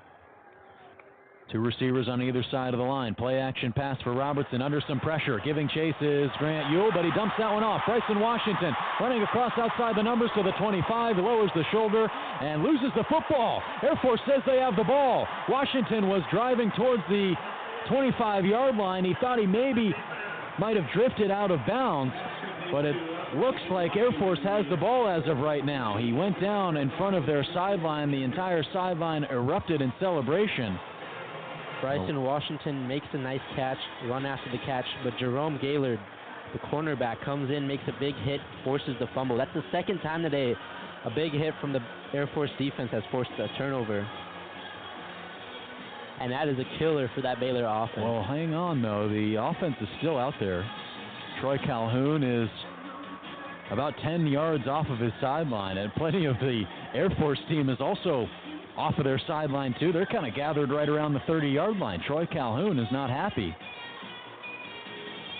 But the Baylor offense is still standing there as if they're about to run a play right now. Michael Trigg is out there, Josh Cameron, Sawyer Robertson standing in the middle of the field, and one thing that's great to see is that Bryson Washington took a violent hit on that play, a guy who battled injury, a knee injury throughout fall camp, but it's great to see that he's up and okay. A guy who won back-to-back state championships at Franklin High School, making a difference in today's game, and we would have liked to see a bit more of him on this drive, but it looks like Air Force is going to take over at their own 21-yard line. Good to see Matt Jones coming back out there. Came off a little funky that last drive. Such a leader on this defense. It's good to see him back out there leading his guys.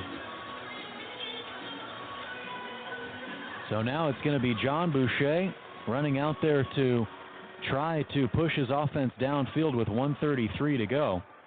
Boucher in his first full year as Air Force's starter.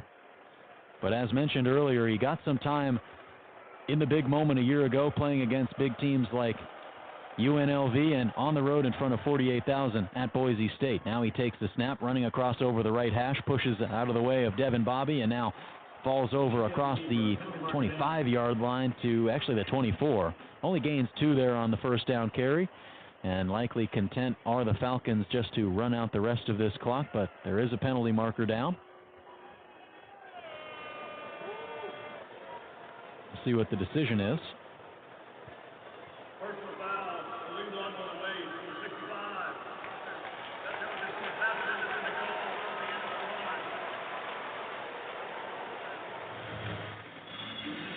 So the Air Force offense moving backward.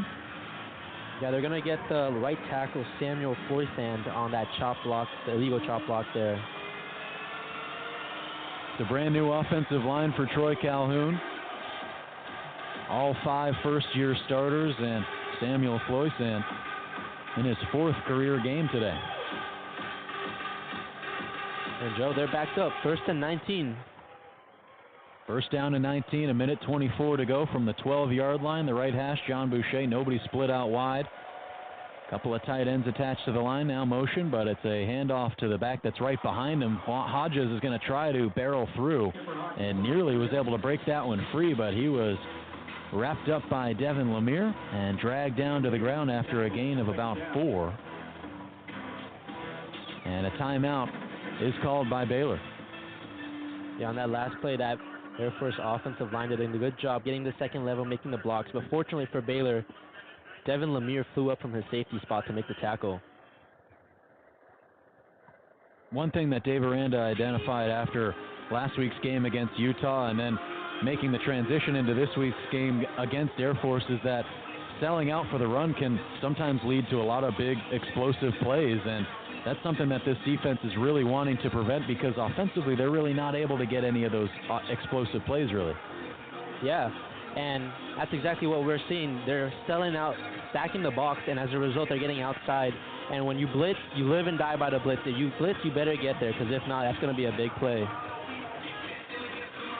And when you have a lot of guys who are physical, like Steve Linton, like Jackie Marshall, who are on this defensive line, you have to assume that you are able to make some of those plays. But this is an Air Force, an Air Force program that, like you said, lives and dies on the run, particularly because they don't really pass the ball, and they're a physical group, and that's something that's instilled in this offense throughout all of the military academies. And we're just seeing Baylor get overpowered so far today, and if it wasn't for a couple of penalties here and there for Air Force, this game could be a bit worse for Baylor.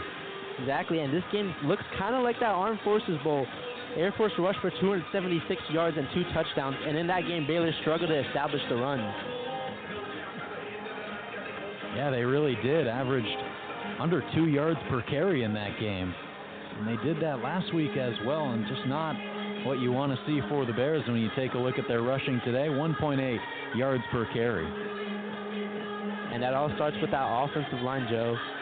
There's a lot of doubt, a lot of talk coming in about that offensive line. Tarleton, Utah kind of held up, but today, not a good performance by that offensive line. 4.4 yards per carry for Air Force rushing. 68 for Cade Harris, who is listed as a wide receiver on this team, the leading rusher. Has 3 touchdowns so far this season, all on the ground. That leads the team. And going into this game, 13 carries for 61 yards, which was a 4.7 average. So now nearing the 130-yard mark through 3 games this year as a wide receiver for Cade Harris in the running game. So far has had 7 attempts, and he's back out there with John Boucher, who we were talking about it earlier, Aiden. He didn't have too much looks out of high school. It was a graduation year where there were restrictions not only with teams' recruitment, but also travel, and with COVID and not being able to find too many spots on teams, given the fact that nobody lost any college eligibility that year. But eventually found his way to Air Force by way of being a 2-sport athlete in high school, baseball and football. Was recruited to play shortstop at Air Force. Now taking the snap here in week 3, trying to maneuver ahead for some yards, but in the backfield there, Trey Wilson, Trevin Ma'ai, there to make the stop. He doesn't gain any yards on 2nd and 11. That's a good point you bring up about John Boucher not getting a lot of looks coming out of high school. And for a guy that kind of gives you motivation at playing with a chip on your shoulder to prove people wrong, make a name for yourself. And he's done a great job leading this offense today, and especially on the ground, rushing the ball himself. He's taken a lot of big hits, but he's getting up play after play, Joe. Yeah, that's exactly right. A tough guy, a leader that Troy Calhoun pointed out moving into this week's game, but also somebody who battled some adversity in his career. As you take a look back at the spring of 2023, he suffered a shoulder injury, had to have labrum surgery in the spring of 2023, so wasn't able to compete for a starting job, which he had a clear shot at, but still wasn't able to. Was able to get into a few games at the end of that year, as we mentioned, the Boise State game where he played in front of 45,000 plus strong, and that's exactly what he's doing tonight in front of a blacked out McLean Stadium. And they are on their feet, getting loud, trying to cheer these guys on and get Baylor the ball back before the end of the half. 3rd down and 11. 1:14 on the clock. It stopped from the 20-yard line, right in the middle of the hash marks. Boucher takes the snap. Running up the middle is Hodges. Immediately stopped by Steve Linton. He is still able to gain about a yard or two. Devin Lemire flying in there to make a tackle, as well as the free safety. And redshirt junior, and somebody who was 3rd on the team in tackles a year ago, and another tackle so far today, had just 3 going into today's game. Yeah, good job by Baylor tightening up on defense, getting the stop on 3rd and long, and Baylor's going to take a timeout, try to save some time on that clock for the offense to work with. So Baylor has no timeouts now, and it brings up a 4th down and 8 for Air Force from their own 23-yard line. So we've seen this offense move at a great pace through 2 games so far this season. They haven't been able to get any rhythm developed so far today. 5 minutes and 28 seconds of possession time, and we have played nearly 29 minutes of football here at McLean. Just under 23 minutes of possession for the Falcons so far today. Now their punter is out there, Carson Bay, the All-State High School punter, as a goalkeeper and punter. He sends this one away. It takes a hop at the 45-yard line of Baylor. Josh Cameron lets it roll to the 26-yard line. Still watching it roll is the special teams unit of Air Force. And a great punt there by Carson Bay, as the Bears will set up at their own 25-yard line. No timeouts and 53 seconds left on the clock. Yeah, they're going to have to go 75 yards to get in the end zone. But right now, it's going to be a big drive for Baylor's offense and Sawyer Robertson. See what they're made of coming out of a tough drive where it felt like they had something going. Bryson Washington had a big gain, and all of a sudden, they just lose the football. 2 backups in on the left side of the line. Caden Siraki, Ryan Legel at left guard and left tackle. Robertson from the shotgun takes the snap. Quick throw over the middle to Monterey Baldwin, in and out of his hands. Robertson was under siege there within about a second of dropping back into the pocket, and Monterey Baldwin simply wasn't ready to field that crossing route. Yeah, Ryan Lingell gets beat with the swim move that time, forces Sawyer Robertson to throw the ball quickly. That was Peyton Zadroik who beat him. Experienced guy on this defense, his 22nd start today. Robertson takes a snap from the shotgun, pauses, now throws over the middle, and it's just out of the reach of Michael Trigg on the right hash. Reached up with his right hand, but he couldn't find his footing, and he fell to the ground as the ball sailed over his head at the 50-yard line. Brings up a 3rd down and 10 with 43 seconds to go in the half. Sawyer Robertson claps his hands frustratedly. He knows he missed that one there. Dawson Pendergrass checks into the game. They'll have trips to the right. 2 wide receivers bunched in the slot position. Michael Trigg and Monterey Baldwin, one far to the left from the hash. Robertson takes a snap, throws across the middle. Same play to Michael Trigg, but the ball comes free. Punched out by the defender of Air Force. It's free on the 50-yard line, and Air Force has it. Trigg makes the play. He gets up gingerly, possibly just frustrated with himself as he had that ball, but it was immediately punched out by Levi Brown. And the Falcons will take over at the 50-yard line with 34 seconds to go. And that's the 3rd fumble on the day from this Baylor offense. Once again, just like it seemed like they got something going, they lose the football. A big momentum killer right there. Nothing but momentum killers so far today. Another turnover for Baylor. And once again, it forces this defense to go back out there. Joe, they've been on the field for a long time today. You got to think if they're getting tired, and that might be why we're seeing so much rotation inside. Yeah, it's a great point that you bring up because once again, we're seeing some second and third teamers out there. DK Kalu sets up in the middle of the line at the nose guard position. Trevin Ma'ai is out there.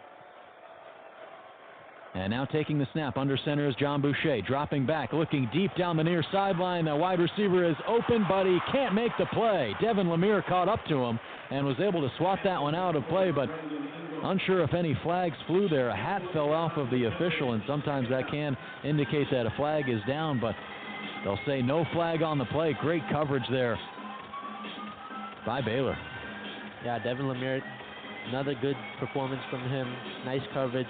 And interesting, John Boucher kind of struggled today to get the pass going, and they continue to go back to it. Yeah, not much pass efficiency at all. In fact, 0 passing yards today for Boucher, and now takes the handoff, fakes the handoff up the middle, and now pitches to the left for Aiden Calvert, who is shouldered out of bounds by Devin Lemire again, who's just been all over the place today for Baylor. And with 20 seconds to go, Air Force is dealing with a 3rd down and 8 from from the Baylor 49-yard line. It'll actually be a 3rd down and 7 from the 48. No timeouts for Baylor. Defensively right now for Baylor, they're just looking to get this stop and get off the field. It's been a long half for them. 3 timeouts at the disposal of Air Force from the left hash. Boucher under center. Now takes the snap, looking to throw, but he'll drop back and run up the middle. And it looks like the ball came free. Trey Wilson is pointing towards the south end zone. There's a scrum at the 45-yard line, and the Bears have the football. Matt Jones emerges from the pile, pointing towards the south end zone. Devin Bobby was the one to come up with it. It's another turnover in this ball game. We'll see if it's too little, too late for this offense as they trot out there with the ball at the 48-yard line. And as you hear right there by the referee, they'll put 13 seconds on the game clock. No timeouts for the Bears. And just when you think Air Force had it all going their way, they lose a big one there. And it's a big play for that defense, getting the ball back for that offense. And that's so momentum-wise, that's big. Just trying to build some sort of momentum moving into the half. Now with 13 seconds left, it's going to be interesting what Jake Spavital has dialed up. You don't want to turn the ball over, obviously, again, but you obviously want to maybe get in field goal range. He takes a snap from the shotgun, does Robertson, maneuvering up in the pocket, now dumps it off for Dawson Pendergrass, who runs up the right hash and pushed out of bounds into Air Force territory. A big game there for Dawson Pendergrass as Robertson didn't have anybody open, just went to the emergency valve in Pendergrass, and that gets the Bears onto the edge of field goal range as they'll trot Hankins out there and the entire special teams unit to attempt what looks to be a 51-yarder. The ball is on the right hash. He'll be kicking from left to right. Hankins, 1 for 1 today. 3 for 4 going into this game. Had 1 blocked, and now a timeout called by Air Force. What a play that was by Dawson Pendergrass. Exactly. Dawson Pendergrass makes a great play after the catch, gets the Bears into field goal range, and gives them an opportunity to kick a field goal here with Isaiah Hankins. And Joe, as poorly as you could say they played this half, they have an opportunity to go into halftime with the lead here. And how huge would that be, especially since this offense will receive next half's kick? That's going to be huge. Typically, when you receive the second half, you kind of want to stack up points. If you score here and you score on the first drive of that second half, kind of makes it a 2-possession game. That's what the Bears are trying to do. They're trying to get step 1 of that out of the way with this 51-yard attempt for Isaiah Hankins. 80% field goal kicker so far this season, was 2 for 2 last week from 44 and from 39. The holder is Williams, snap from Grimes, kick is up, trailing to the left, and it is hooking underneath and through. Just barely over top of that crossbar, and Isaiah Hankins is good from 51 yards. And the Bears will take a 6-3 lead into the half. They'll receive the second half kick when we return on Baylor Lariat Radio. But before then, we'll break down this entire first half, bring you a preview of the second half In just a few moments on Baylor Lariat Radio, the Bears take a 3-point lead into the locker room from McLean.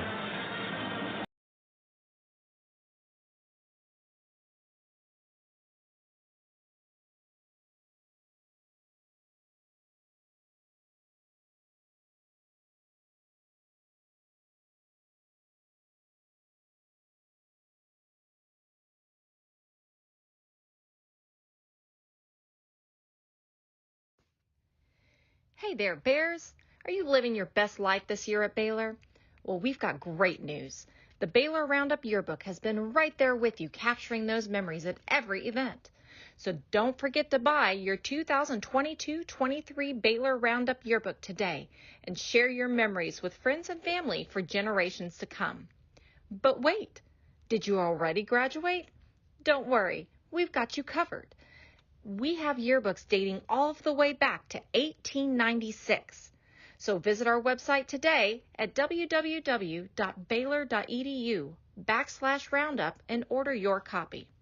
That's www.baylor.edu/ROUNDUP. Have a great year, Bears, and sick 'em.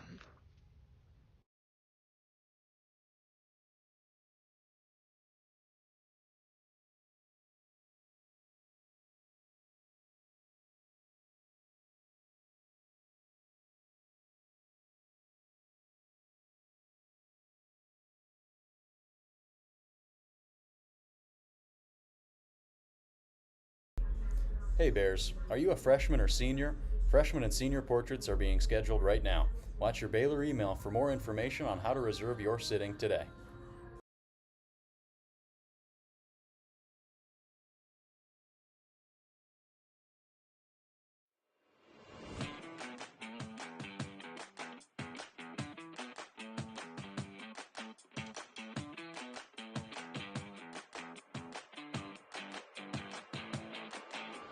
Hey Bears! Are you always the last to know about what's happening at Baylor? Are you left quiet in a group when talking about last week's game? Well, you haven't gotten your morning buzz yet. Did you know you can get your dose of current Baylor news every Tuesday through Friday straight to your inbox? The Baylor Lariat Morning Buzz e-newsletter provides you with breaking Baylor stories, local events, and in-depth sports coverage daily. You can be in the know on all things Baylor. If you aren't already buzzing, go to BaylorLariat.com. That's BaylorLariat.com and click the subscribe now to get your morning buzz from the Baylor Lariat. News for the students, by the students. We'll see you in your inbox.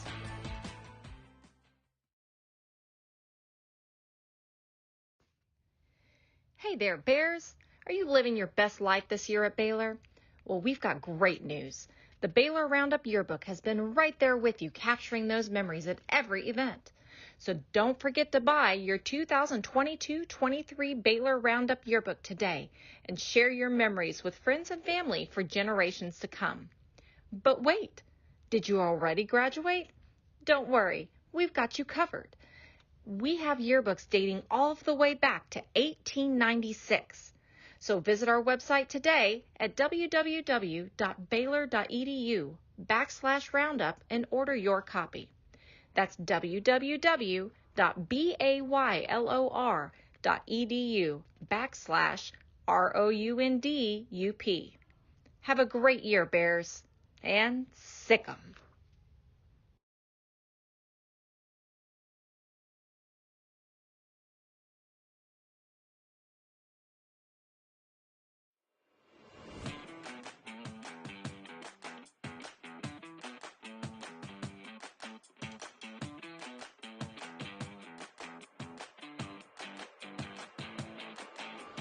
Hey Bears! Are you always the last to know about what's happening at Baylor? Are you left quiet in a group when talking about last week's game? Well, you haven't gotten your morning buzz yet. Did you know you can get your dose of current Baylor news every Tuesday through Friday straight to your inbox? The Baylor Lariat Morning Buzz e-newsletter provides you with breaking Baylor stories, local events, and in-depth sports coverage daily. You can be in the know on all things Baylor. If you aren't already buzzing, go to BaylorLariat.com. That's BaylorLariat.com and click the subscribe now to get your morning buzz from the Baylor Lariat. News for the students, by the students. We'll see you in your inbox.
We welcome you back into McLean Stadium. One half of football has been played so far today with the Bears leading 6-3. They got the first points of the day on a field goal attempt by Isaiah Hankins through the north end zone and good, and then he finished off the half with his longest field goal of the season, a 51-yarder, to give the Bears a 6-3 lead moving into the half. Hi, everybody, and welcome back into Baylor Lariat Radio. I'm Joe Pratt, joined alongside Aidan Pham. And Aidan, before we get into a lot of the nuts and bolts of that first half, the numbers, just what were your overall thoughts? Well, really impressed by Air Force and the way they came out playing with a chip on their shoulder. This is a must-win game for them. They're 0-2. You don't want to go 0-3. They came out, played with a great level of physicality, were able to move down the field just how they wanted to.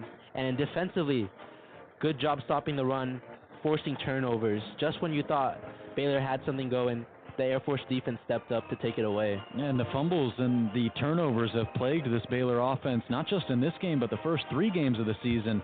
We saw 2 interceptions from Daquan Finn in week 1. We saw him fumble the ball twice last week. He lost one of them, and now 3 fumbles so far today. But luckily for the Bears' sake, they were able to get one and bring some momentum into the locker room to finish off that first half. Yeah, that last fumble to end the first half, by Baylor was huge. 13 seconds left on the clock. Sawyer Robertson and the offense were able to get downfield, get in field goal position, and Isaiah Hankins comes in clutch. Longest field goal of the season, gives them a 6-3 lead, coming out of halftime feeling a little bit better. And there have been spurts of seeing this run defense perform really well against Air Force so far today, where you see guys just crowd the backfield and swat guys down behind the line of scrimmage, but still getting 4.1 yards per carry as Air Force, 71 yards for Cade Harris, 44 yards for John Boucher, a season high for him. So what can they do in this second half to continue to stop the run despite being out there for, over 24 minutes in the first half? Well, a big chunk of the big plays on the runs for Air Force have been around the edge. So for Baylor, what you want to do is you want to contain. Keep him inside the pocket and do a good job of holding your edges and stopping the run outside. And that's something that they've really tried to do. Maybe not expecting that side of the run game as much was Dave Aranda, but they keep bouncing it outside, and obviously we knew that it was going to be a triple option offense where a lot of guys were going to be in motion. You're going to be pitching the ball a lot of different directions, but it comes down to executing and making those plays in open space. And when you look at the first half and the defense, they have been worn down, but I'd say that's a category that they've done pretty well in. Yeah, exactly. That defense haven't been put in ideal situations. They get off the field, the offense gets a fumble, they're forced to come back on the field, and Air Force dominating time of possession right now. That Baylor defense, has got to be tired in that locker room. 5 pass attempts for Air Force, 41 rushing attempts, have 170 yards on the ground. John Boucher is 0 for 5 passing, but has been able to tear off 44 yards, 2.9 yards per carry on 15 attempts. Baylor 1.8 yards a carry. Bryson Washington is the leading rusher right now, 10 yards on 3 attempts. He did lose a fumble later on in that first half. And how huge was that for Air Force to keep the Bears off the board and not let them get into the end zone for 6 there? Yeah, on that drive, it looked like Air Force was moving down the field, getting in position to score, and the safety, Jerome Gaylord, came up, make a big tackle, and that's the second time today we saw them make a big hit, and that forces a fumble. 10 first downs for Air Force, 6 first downs for the Bears. Air Force is 5 for 13 on third down, compared to 2 for 2 on fourth downs. And going into this game, this Baylor defense doing a great job holding teams to 20% on third down efficiency. But Dave Aranda pointed out, you got to win first and second down to put yourself in a good position on third down, and it seems like they haven't been doing that today. Yeah, exactly. And when they have won on first down, set Air Force back, they haven't really been getting anything going on the third down because it's a third and long. This offense, like we talked about all day, can't convert those long distance situations. So winning on first down is going to be crucial in this second half. And offensively for the Bears, they're going to be going out there, receiving the kick to start off the second half. Just what do you want to see in that first drive from Sawyer Robertson and the rest of these guys? Well, Sawyer Robertson's been doing great. 11 for 15, 179 yards. You can't ask for a much better performance from him. It's the fumbles that have been killing them. I want to see this offensive line play with some physicality, open up some running lanes, and get the run established. Help Sawyer Robertson out and protect the football.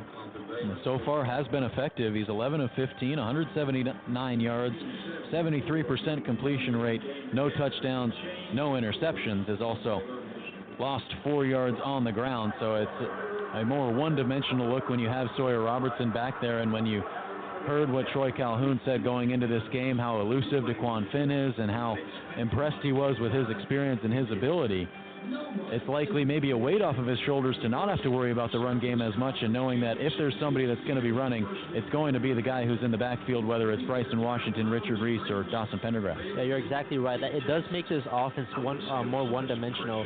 DeQuan, he brought that mobility to the table, made him a constant threat on the design run. You kind of got a game plan for that. You kind of got to keep an eye out for that. With Sawyer Robertson, you know exactly what you're getting, and that just makes it a little more tough for the Baylor offense. Yeah, it does. We've seen them struggle against this Air Force defense. Haven't been able to get a touchdown. They haven't been able to push the ball inside the 15-yard line today, and they currently lead it 6-3. So we're a few moments away from the start of the second half here at McLean Stadium. We'll take another quick break and be back and preview the second half when we return on Baylor Lariat Radio.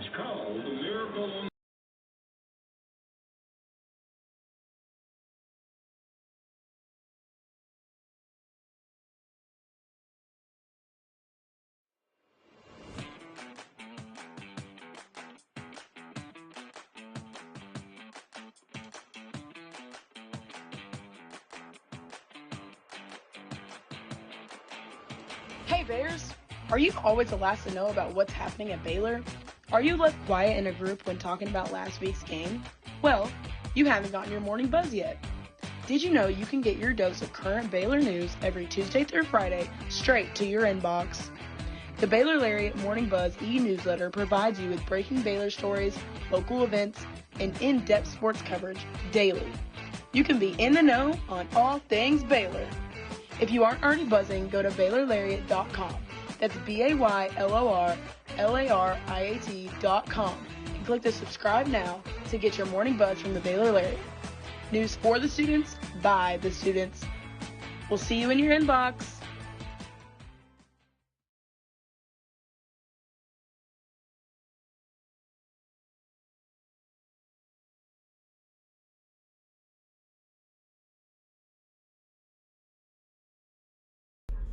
Hey Bears, are you a freshman or senior? Freshman and senior portraits are being scheduled right now. Watch your Baylor email for more information on how to reserve your sitting today.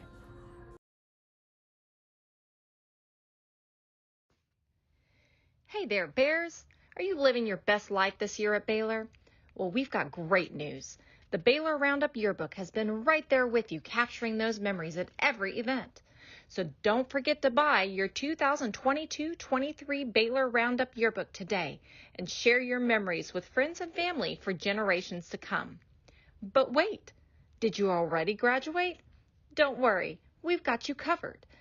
We have yearbooks dating all the way back to 1896. So visit our website today at www.baylor.edu/roundup and order your copy. That's www.baylor.edu/ROUNDUP.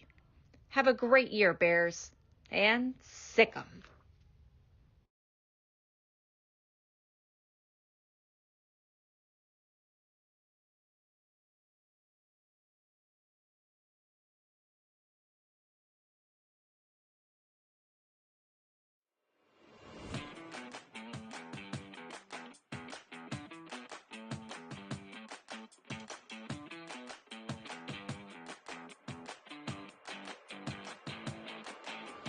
Hey Bears! Are you always the last to know about what's happening at Baylor? Are you left quiet in a group when talking about last week's game? Well, you haven't gotten your morning buzz yet. Did you know you can get your dose of current Baylor news every Tuesday through Friday straight to your inbox? The Baylor Lariat Morning Buzz e-newsletter provides you with breaking Baylor stories, local events, and in-depth sports coverage daily. You can be in the know on all things Baylor. If you aren't already buzzing, go to BaylorLariat.com. That's BaylorLariat.com and click the subscribe now to get your morning buzz from the Baylor Lariat. News for the students, by the students. We'll see you in your inbox.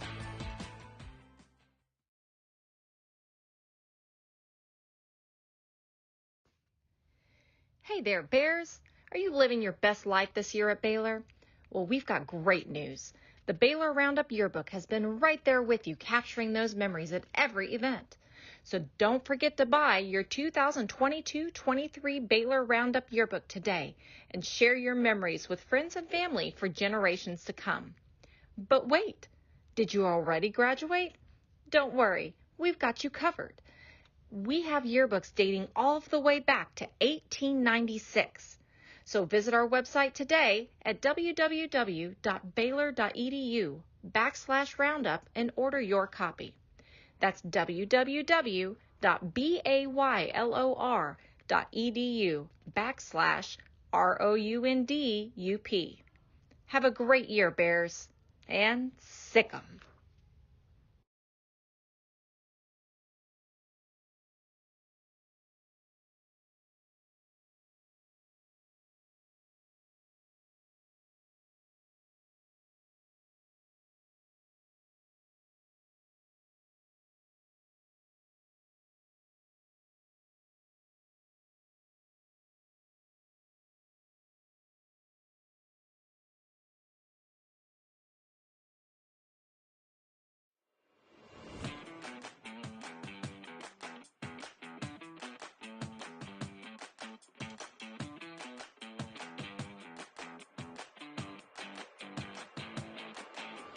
Hey Bears! Are you always the last to know about what's happening at Baylor? Are you left quiet in a group when talking about last week's game? Well, you haven't gotten your morning buzz yet. Did you know you can get your dose of current Baylor news every Tuesday through Friday straight to your inbox? The Baylor Lariat Morning Buzz e-newsletter provides you with breaking Baylor stories, local events, and in-depth sports coverage daily. You can be in the know on all things Baylor. If you aren't already buzzing, go to BaylorLariat.com. That's BaylorLariat.com and click the subscribe now to get your morning buzz from the Baylor Lariat. News for the students, by the students. We'll see you in your inbox.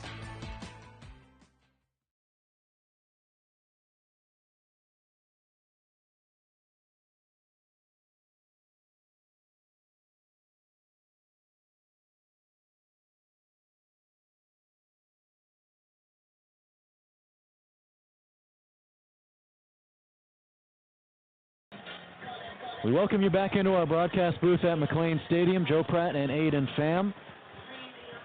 About 3 minutes until the start of this second half, with the Bears leading 6-3 against Air Force and Aidan. Just quickly before this kickoff, we're going to go over some keys to the second half. What's going to be your first one?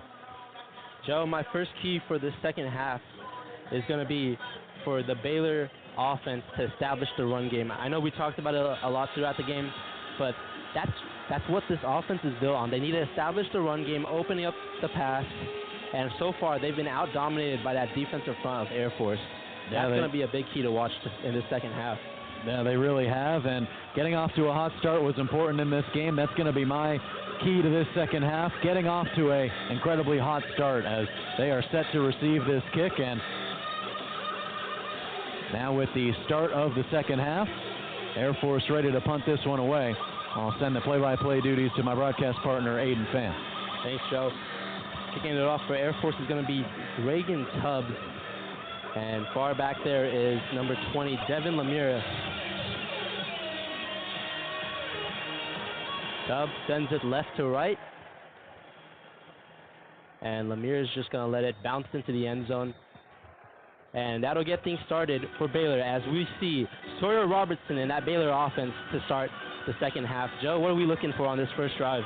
Well, I think you're looking for explosiveness. We haven't seen too many big plays from this offense, but when they've been able to get some big plays, it's put them in great positions to score. We saw the Bryson Washington deep run after catch, and he eventually fumbled that ball. Dawson Pendergrass to end the second half, put them in great field goal position. First and 10 for Sawyer Robertson, 3 to the top, 1 to the bottom. Richard Reese to his right. Robertson's going to swing it out to Reese. Reese is going to go forward for a couple yards and quickly tackled on the play by Luke Fisher. It looks like he might actually lose one on the play, Joe. And we have an injured player for Air Force down. That's Bellamy. Bellamy. Yep. He actually had that big hit to force the fumble in that first half. Exactly. Jamari Bellamy, and a guy who was really looking forward to this game, said earlier this week when he saw Baylor initially on the schedule, he was super excited, being from Coppers Grove, the same hometown as RG3, so he grew up around Baylor knowing that this was the premier program in Central Texas, and said he would have loved to get an opportunity to play here, but has found a great spot at Air Force, and somebody who has become a leader on this team in his 29th game played today, and that's just a scary injury that he's facing right now, and he's going to be helped up at the 25-yard line, but not putting any weight on that left knee. Now putting some weight right around the left ankle, but yeah, that's a scary situation. Did not look pretty as he went to the ground. Yeah, and it's good to see him get up. Such a key player, starting cornerback. So we'll see Time Collins in at corner. We'll see if Sawyer Robertson tries to go that way. Yeah, he actually made his 4th career start against Baylor in the Armed Forces Bowl in 2022 and hasn't missed a game since.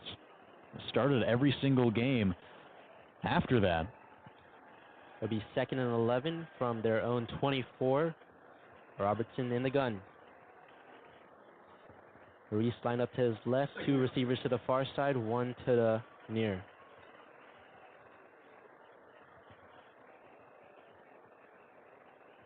Four-man front for Air Force. And we're set on their way. Robertson in the gun. Motions Hawkins to the right side.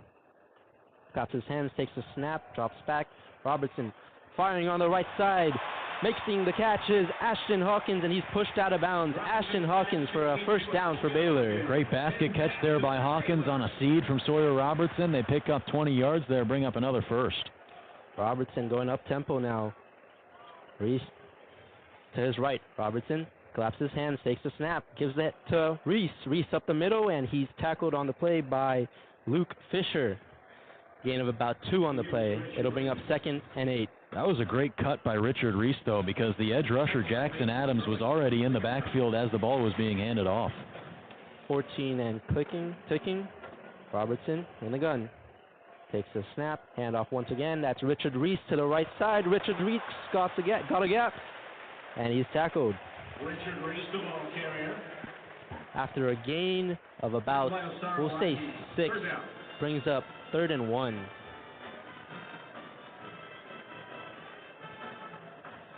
On 3rd and 1, 13:37 on the clock from the 49. 2 receivers to both sides. Reese lined up to the right.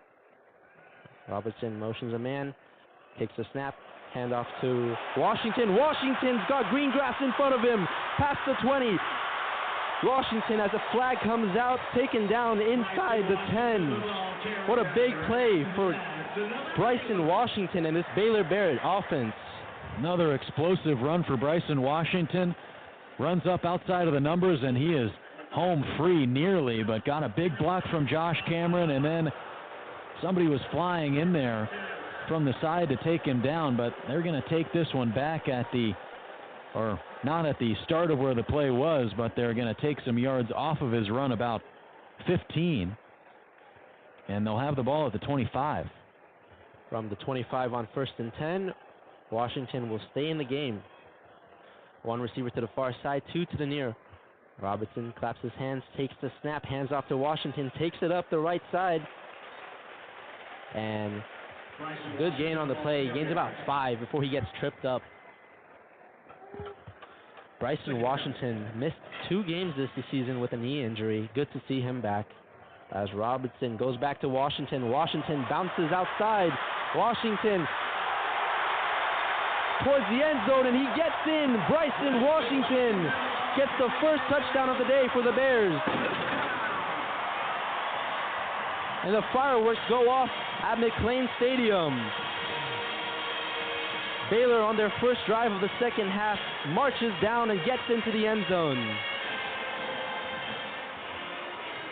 Pounded a few bodies on the way, met the right seam, and he had to drive his way into the end zone, through a defender, battled his way for the last 5 yards there, and the first time the Bears have put 6 points on the board today by way of a touchdown. And the extra point attempt, Hankins is up, and it's through the uprights. Baylor takes a 13-3 lead after their first drive of the second half, 12:38 on the clock. And with that, we'll take a quick break and return for more action from McLean Stadium in Waco, Texas.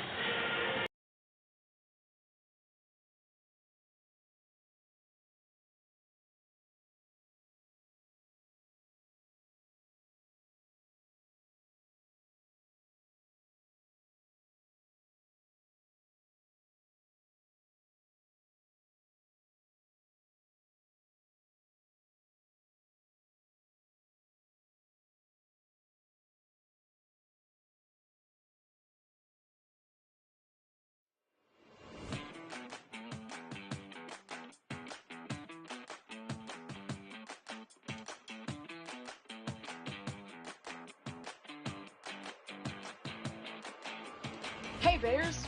Are you always the last to know about what's happening at Baylor? Are you left quiet in a group when talking about last week's game? Well, you haven't gotten your morning buzz yet. Did you know you can get your dose of current Baylor news every Tuesday through Friday straight to your inbox? The Baylor Lariat Morning Buzz e-newsletter provides you with breaking Baylor stories, local events, and in-depth sports coverage daily. You can be in the know on all things Baylor. If you aren't already buzzing, go to BaylorLariat.com. That's BaylorLariat.com and click the subscribe now to get your morning buzz from the Baylor Lariat. News for the students, by the students. We'll see you in your inbox.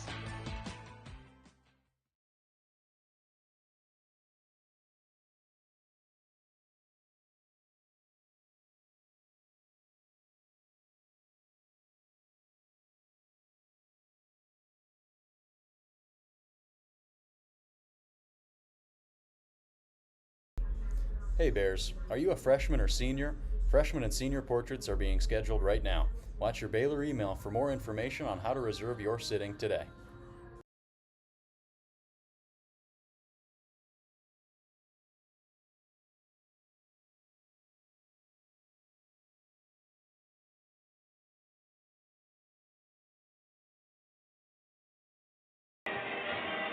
And we welcome you back to Baylor football on Baylor Lariat Radio. After that Bryson Washington touchdown, that's his first touchdown of his career, gives the Bears a 10-point lead with 12:38 to go in the third quarter. As Jack Stone gets set to kick off. He'll boot it from right to left.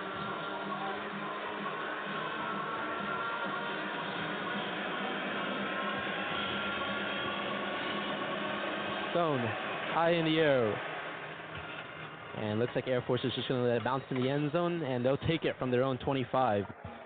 So, Joe, that was a great offensive performance from Air Force that first half. They were able to establish the run, build some momentum heading into this half. What's your key to victory here for them to continue to improve? Well, a key for victory for Air Force is continue to maintain possession of the ball and maintain possession of this game. Baylor just made it a 13-3 game, so they'll be playing from behind. They're going to need to play stout defense, but this offense hasn't brought the ball, or they brought the ball within the 10-yard line. It was taken back because of a penalty, so they're going to need to be a bit more effective in moving the ball downfield. Boucher in the gun. He'll keep himself off the left side and quickly tackled on the play. That's Jackie Marshall getting in there and making the stop. Gain of nothing on the play and bring up 2nd and 10 for the Air Force. Yeah, another veer play there for Air Force. It's one where the quarterback keeps it, has a couple of options with the one running back running into the gap to block, and then the other one outside for him to pitch it to. That time decides to keep it and doesn't gain anything. Boucher under center on the left hash, fakes the handoff, keeps it himself. And Steve Linton did not fall for that, making the tackle. And 3rd and 9 coming up for the Falcons. This is a big play right there. Sorry to cut you off there, Aidan, but if the Bears are able to force a punt right here, deep in Air Force territory, get the ball back, they can really run away with this game. Yeah, exactly. 3rd and 9. Looks like Air Force is going to spread. 2 receivers to the far side, 2 to the near. Fullback lined up to his right. Snap. Boucher looking to run, nowhere to go. Steve Linton once again takes him down, and that's a big stop for Baylor to start the second half. Great job by Steve Linton, back-to-back plays. The Bears brought 5 there, rushing on the outside, and then Steve Linton, he was on the outside, then spun off of the offensive tackle and then brought him down from behind. Great vision from Linton, more great defense from this defensive front, and clearly that halftime break was what they needed. Steve Linton, a guy who does such a great job setting the edge against the run. And now we'll see the punt from Carson Bay. Bay boots it in the air. And calling for the fair catch is Josh Cameron around the 35-yard line. Inside Baylor Sports and the Second Podcast are the official And podcast Sawyer of Robertson. Baylor Athletics. Subscribe to both today wherever And his Baylor offense gets ready to get out there wearing those black anthracite uniforms in this blackout game today. Yeah, the new anthracite uniforms, of course, releasing new jerseys during the offseason, so we've actually now been able to see all 3 of them. They wore green here at Baylor, the home greens in week 1, and then we saw the white road uniforms against Utah last week, and now the anthracite black uniforms. It's Mission Black Ops is the theme to tonight's game, also honoring the 1974 Southwest Conference Championship winning team, and also family weekend. I mean, what isn't there going on this weekend? Yeah, exactly. There's a lot going on this weekend. And Joe, would you call those black uniforms? I wouldn't. They look a little more on the gray side. Let's maybe meet in the middle and say charcoal. Charcoal, eh? Yeah, not necessarily black uniforms, but definitely a different look for Baylor. Well, I think you really would have liked to see a hotter start from Baylor today, given that it's a blackout game, and I know there's a lot of new guys on the team, but have to have maybe a little bit of a chip on your shoulder with the way the last 2, I know they weren't maybe official blackout games because they were wearing green jerseys at the time, but the last 2 blackout games they played here at McLean Stadium, they were outscored, I think it was 69-9 total, and against Texas, against Kansas State, both really, really strong teams, so you schedule this Air Force game, hopefully they're able to run away with it, impress the big crowd, win it for the 50th anniversary of the Southwest Conference team, but that's not what we saw in the first half. We would have hoped to see some momentum brought over from the second half defensively from last week into this week. We didn't really see that, and of course there's a bit inconsistency at the quarterback position with Robertson getting the start just about 2 hours it was announced before the game today. Yeah, and for Baylor, they're looking to prevent a 10th straight FBS loss at home, which would make them tied for the most FBS losses at home. Only Massachusetts leads with 10. Yeah, UMass 10 straight losses to FBS opponents at home. The Bears haven't won against an FBS opponent here at McLean Stadium since homecoming 2 years ago when they beat Kansas. On 1st and 10 from their own 36, Robertson in the gun, Washington lined up to his right. Josh Cameron, the lone guy out right. Motions Trigg, takes the snap, hands off to Washington. Washington pushes forward up the middle. Give us to Bryson Washington. Gains about 3 on the play. Tackle on the play made by Ihi. 3 receivers to the far side. Robertson in the gun, between the hashes, throwing to the right side. Ashton Hawkins makes the catch and powers forward into Falcon territory for the first down. Yards after catch have been a big storyline this game for Baylor. Yeah, they really have. He dumped it off again. Ashton Hawkins has pulled off some yaks so far today, and now they're deep into Air Force territory. Not deep in Air Force territory, but the 38. 3-by-1 formation for Robertson. Takes the snap, fakes the handoff. He'll let it fly towards the end zone and incomplete. Intended receiver on the play looks like Hawkins again. was Ashton Hawkins. Solid defense on the back end for the Falcons. And a perfect throw from Sawyer Robertson. Dropped that one into a bucket, and over-the-shoulder catch it would have been for Ashton Hawkins. And we know that Jamari Bellamy, a cornerback, the top cornerback on this team, is still not out on the field with a lower body injury. 2 receivers on the right side in that stack formation.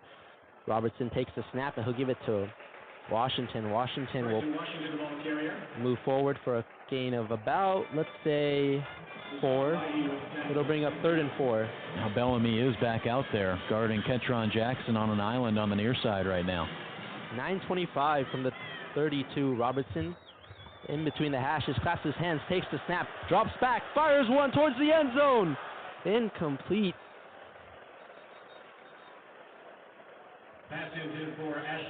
Ashton Hawkins, the intended receiver again on that play, unable to connect.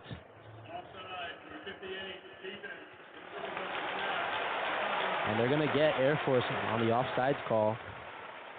And that should be good for a first down. Yeah, I think Robertson realized that, knew it was a free play, decided to take another shot to the far pylon, and yeah, it was just out of the reach there of his wide receiver, but you like to see Baylor taking these shots. Robertson in the gun between the hashes.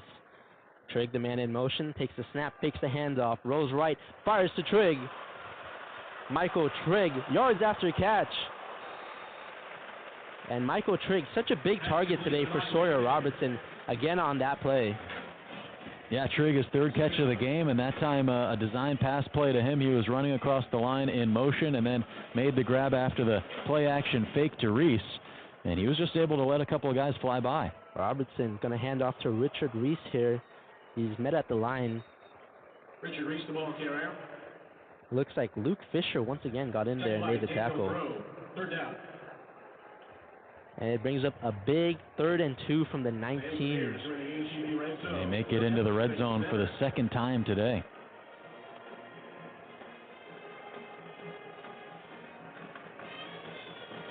Robertson takes the snap, fakes the handoff, pressure in his face, and throwing towards the right side and incomplete, intended for Josh Cameron, but there's a flag on the play. Possible PI? Yeah, it looked like somebody hit Josh Cameron as he was trying to get open for a post route to the back of the end zone. Looked like that was Jerome Galliard, and he bumped into Cameron as he was running his route, and they'll put this one half the distance. It's actually a spot foul, not half the distance, so they put it at the 6-yard line. Baylor once again in the red zone, threatening here. Two receivers motion to the left side of that line. Robertson from the right hash takes the snap, fakes the handoff. He'll keep it himself off the side. Touchdown, Bears! Sawyer Robertson on the keeper off the right side, and that's the second touchdown of the game for the Bears. Sawyer Robertson doing it himself and getting into the end zone. No better time for Matt Powledge to make that play call, Aiden. He fakes the handoff. Robertson hasn't kept it himself all day long, but not a better opportunity than that. He was able to walk his way into the end zone. Gavin Yates, a captain of this game, paved the way, and the Bears make it a 19-3 lead. Robertson, that's his first rushing touchdown of the season. And Hankins' extra point attempt is through. The kick is good. Baylor coming out of halftime with some momentum. And we'll take a quick break here with 8:04 in the third quarter as Baylor leads Air Force 20-3.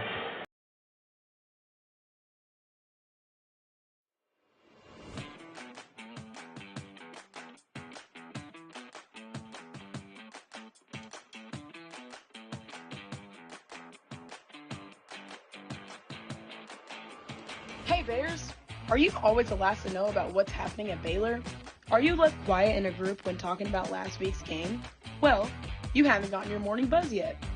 Did you know you can get your dose of current Baylor news every Tuesday through Friday straight to your inbox? The Baylor Lariat Morning Buzz e-newsletter provides you with breaking Baylor stories, local events, and in-depth sports coverage daily. You can be in the know on all things Baylor. If you aren't already buzzing, go to BaylorLariat.com.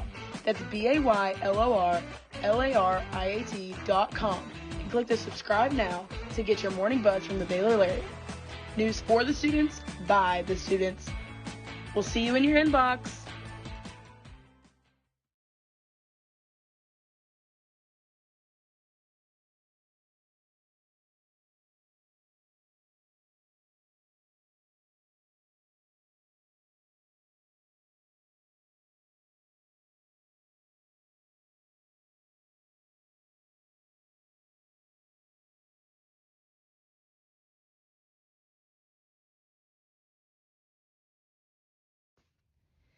Hey there, Bears.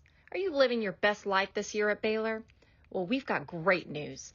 The Baylor Roundup Yearbook has been right there with you, capturing those memories at every event. So don't forget to buy your 2022-23 Baylor Roundup Yearbook today and share your memories with friends and family for generations to come. But wait, did you already graduate? Don't worry, we've got you covered. We have yearbooks dating all the way back to 1896. So visit our website today at www.baylor.edu/roundup and order your copy. That's www.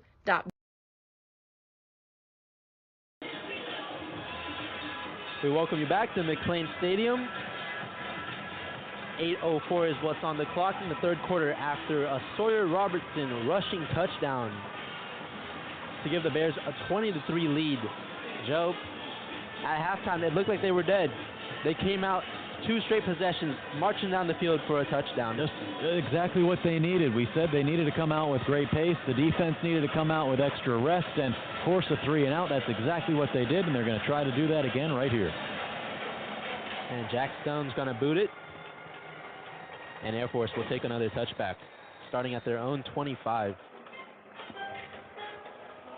You know, one thing about Air Force is, regardless of what the record shows, they're going to make you work and work really, really hard every single game. I mean, we've seen it in every single kickoff with the way that Baylor, they guys are swarming the return man. Of course, it's been a touchback every single time, but there's just so much physicality moving down the field and after every single play. And, of course, with the running game, it's a tough test and a physical test for this Baylor defense, but they've stood strong so far in the second half. 1st and 10, Boucher under center, Calvert the running back. Boucher pitches it outside to Calvert. Calvert on the left side is pushed out of bounds by Caden Jenkins. and Devin Bobby gets a solid gain of about 7 on the play, brings up 2nd and 3. Yeah, Devin Bobby having to travel, or excuse me, Caden Jenkins having to travel a long way over there to make that tackle, but shoulders Calvert out of bounds, and it's a 2nd and 3. Another big pickup on first down for the Falcons. 2nd and 3, Boucher under center. Takes the snap, hands off to Owen Allen, and Allen's going to power forward. Looks like he's going to be about 1 yard short of the third down. Big third down coming up for the Falcons.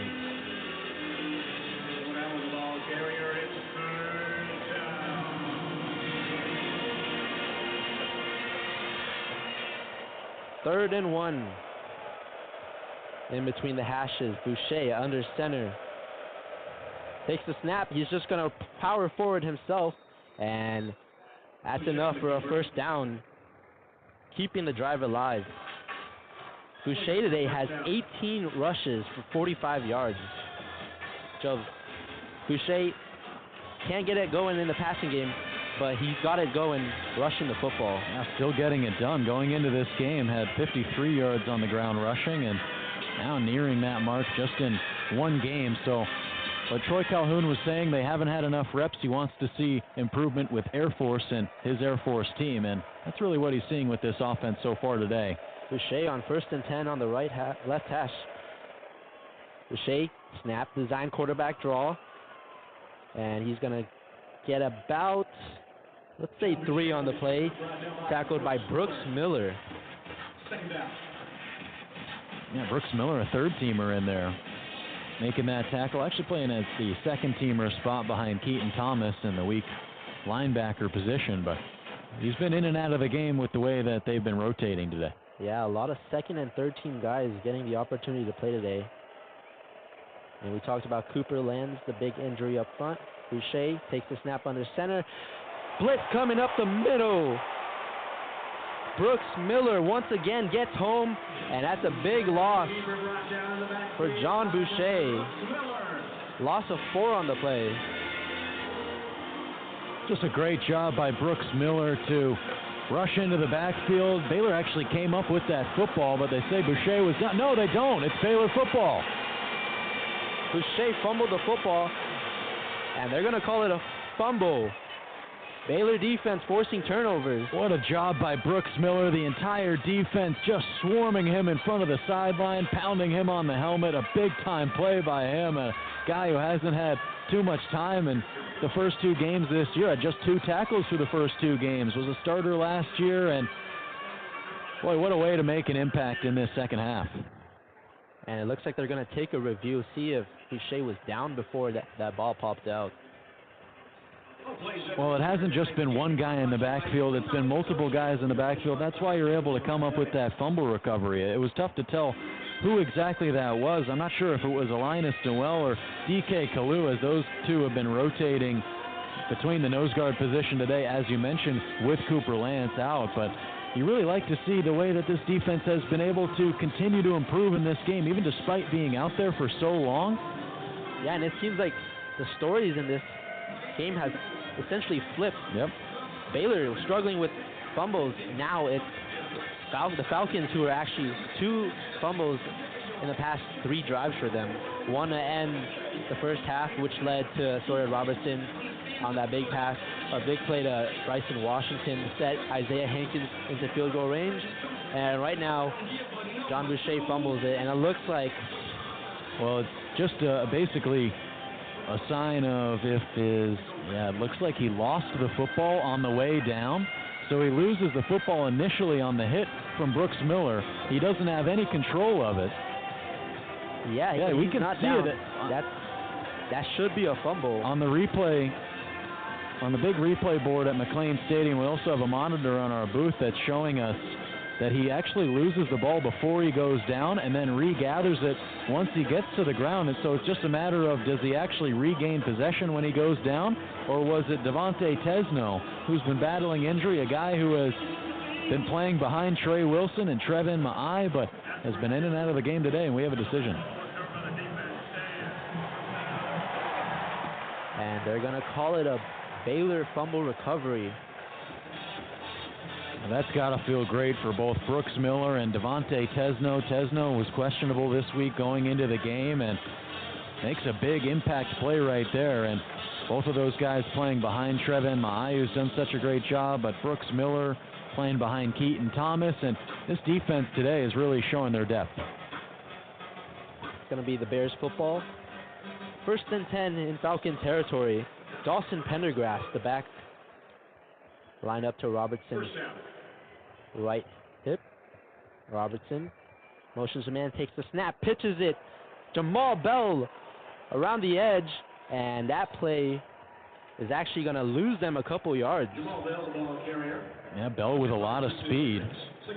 Was able to try to get outside, but there just wasn't enough room. Kelsey Johnson was looking to set the edge and actually injured a defender for Air Force in the process. It's Trey Williams, the cornerback. They lose 2 on the play, brings up 2nd and 12, 4:58 on the clock and counting. Baldwin, the motion man. Robertson fakes the snap, blitz off the edge, fires right side. Making the catch is Josh Cameron, and he gets a good chunk of that yardage back. It's going to be 3rd down and a short one coming up for the Bears. Robertson on the right hash. Takes a snap, hands off to Pendergrass, and Pendergrass is able to power forward for the 1st down.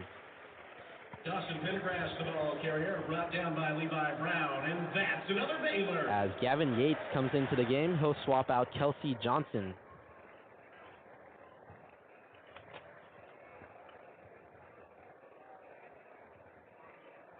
First and 10 from 23. Robertson, Pendergrass to his left. Claps his hands, takes the snap, throws it down the line. That's caught by Monterey Baldwin. Monterey Baldwin tiptoeing on the sideline and out of bounds. They're going to spot him at the 10-yard line.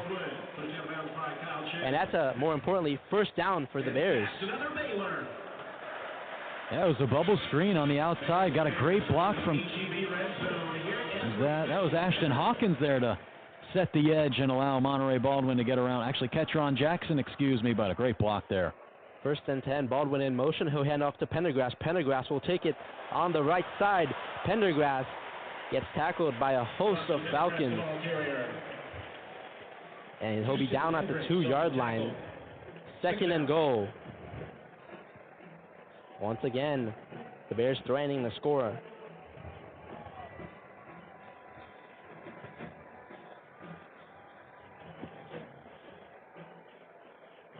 Substitutions being made on the side of Air Force, bringing out some more beef for this.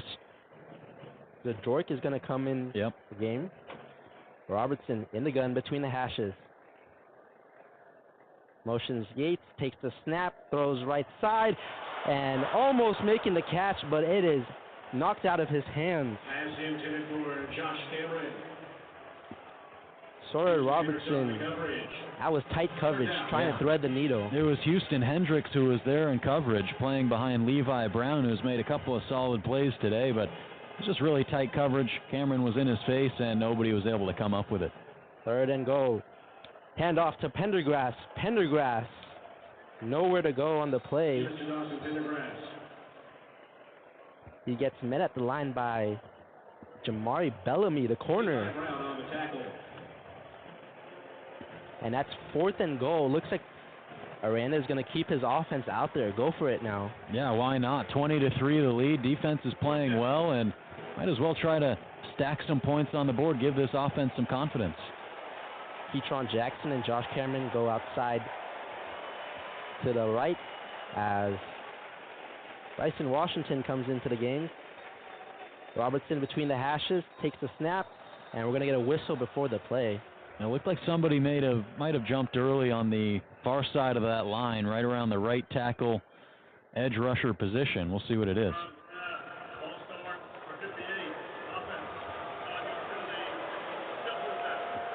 It's going to be the right guard, Gavin Byers, who's guilty of that. And the field goal unit will come out. Gavin Byers playing behind Omar Agbedion. And now they'll send out the kicking unit. Isaiah Hankins in field goal formation on fourth down. Isaiah Hankins, Gerson Grimes to snap, Palmer Williams to hold, and Hankins. Kick is up and through the uprights. Isaiah Hankins, his second field goal of the game, extends the lead to 23-3 with 1:58 here in the third quarter. And we'll take a quick break as Baylor leads Air Force 23-3, 1:58 in the third quarter. You're listening to Baylor football on Baylor Lariat Radio.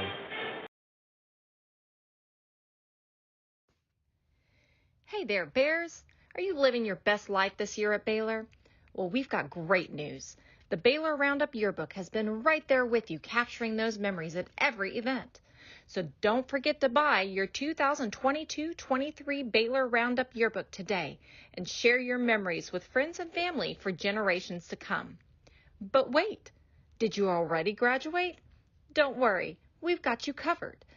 We have yearbooks dating all the way back to 1896. So visit our website today at www.baylor.edu/roundup and order your copy. That's www.baylor.edu/ROUNDUP. Have a great year, Bears, and sick 'em.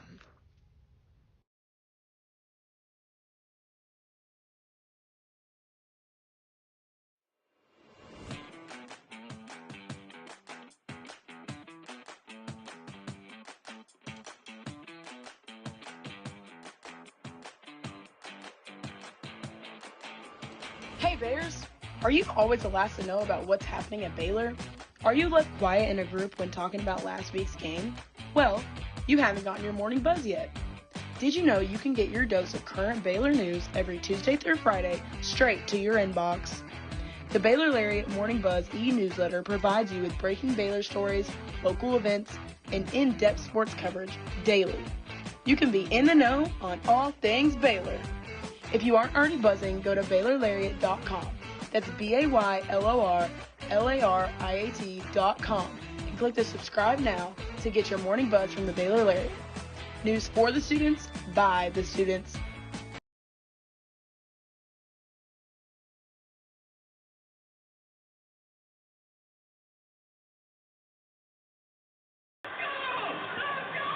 Back from McLean Stadium after Baylor scored 17 points this quarter to take a 23-3 lead.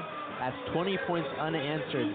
And Joe, you got to think, in that second quarter, Aranda gathered his guys, frustrated, kind of gave a little speech, and this team has responded so far. Yeah, that definitely sparked a fire under this defense. They have just been a different unit since that happened, and it's not just the starting guys. We've been seeing second-teamers, third-teamers get in the mix and show this team's depth, and 20 unanswered since the end of that first half, and this team looks a lot better than it did in the first 15 minutes. Kick from Jack Stone will bounce out the back of the left end zone, and we'll see John Boucher. Boucher today has 21 rushes for 45 yards. That's more than he has had the entire season coming into this game. 17 rushes, 53 yards. Doing it himself on the ground with some help from Harris, who has 8 rushes, 71 yards. Hodges has 5 rushes for 19, and Calvert 4 for 19. As it's 1st and 10 from the 25 here. Boucher under center in between the hashes. Motion, receivers to the right side, handoff, and quickly met in the backfield. That looks like Hendrick Simpson and Gordon coming in there. You could hear a exhale from this crowd just reacting to that hit. That was a heavy hit laid down by Corey Gordon. Some big hits in this football game. Quinn Smith's going to come back in the game for the Falcons as it's 2nd and 9. Boucher under center. Boucher. Oh, excuse me, that's not Boucher. That's Quentin Hayes, the backup quarterback in the game. He kept it himself, took it off the right side, and gained maybe 1 on the play. It'll bring up 3rd and 8 for the Bears. Interesting move. It is. And just trying to get some guys more reps in this game, as Troy Calhoun probably, but Hayes not getting any appearances in the first 2 weeks this year, and this is actually his first time appearing in a game for Air Force. And so the start of the college career for Quentin Hayes happens right here at McLean Stadium. Hayes in under center. Ferris in the backfield. Takes the snap, drops back, looks to pass, fires over the middle, and they're going to call that a catch. The first completed catch on the day for the Falcons is from Quentin Hayes to Bruin Fleischman. Yeah, they're going to have an offensive lineman down grabbing at his right hamstring. It's Michael McManich in his 12th game played for Air Force in his career. But it's pretty similar to the first pass attempt that we saw in this game that was nearly completed right up the right hash, and a comebacker route for Bruin Fleischman, who had to dive to the ground but wasn't able to grasp it on the first one. That time was able to corral it and pick up the first catch of the day, but it'll bring up a 4th down and 1. So you assume, do they go for it here? Do they try to stop the bleeding? Do they want to give Baylor the ball back at the 34-yard line? And it's tough to tell what they're going to decide to do here, but that's a scary injury to face for Michael McManich, because he is still sitting down on the ground right now at the 25-yard line, and he immediately was grabbing at that underneath the right knee. Obviously don't want to speculate anything and say that it's a right hamstring injury, but the way that he's walking right now and getting up, it looks like that could be where he's in some pain. And he will walk. He was helped up, but will walk by his own power back to the sideline of Air Force. Good to see Michael McManich walk back to that far sideline of Air Force. The 6'3" senior out of Toledo, Ohio.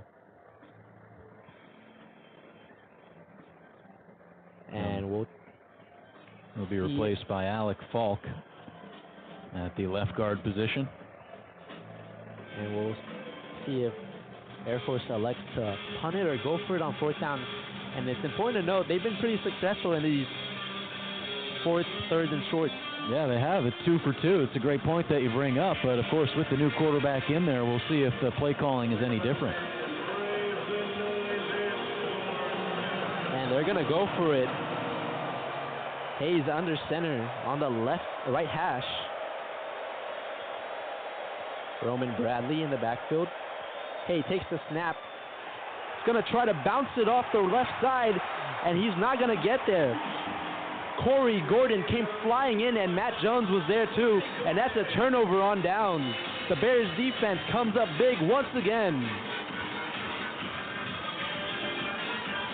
Jones was fired up after that play. He was flying into the backfield there, just split the gap right next to the center, right at that new left guard position. The backup Alec Falk gets attacked in his first play in this game. And how about this? In the second half so far, Air Force just 18 total yards of offense and nearly 15 minutes of play. And Sawyer Robertson and company will come back, get things started from the 33-yard line, much more manageable. Robertson takes the snap, hands off to Reese. Reese making some cuts and powers forward for a gain of 5 on the play, brings up 2nd and 5. He's down at the 28. And a timeout on the play. Yeah, so the Bears are looking to manufacture some more points here. You would have liked to see them get into the end zone that last time, but the false start penalty took them back. It was an easy field goal attempt for Isaiah Hankins, and now you send this game into the 4th quarter with a 23-3 lead. And you know, Aidan, we weren't really sure how the rest of this game was going to go. We were sitting here at the halftime in this 6-3 game, and a lot of us would have hoped and would have expected Baylor to at least have a 2-score lead, or 1-score, a touchdown lead at that point in the game. But the way that they have won back over this fan base in this 3rd quarter has to be really important. I'm excited to see what Dave Aranda has to say after this game, especially regarding that huddle that you just brought up. Yeah, truly impressive. Just overcoming adversity and finding a way to make it work. And we'll take a quick break here from McLean Stadium. Baylor leads 23-3 over Air Force.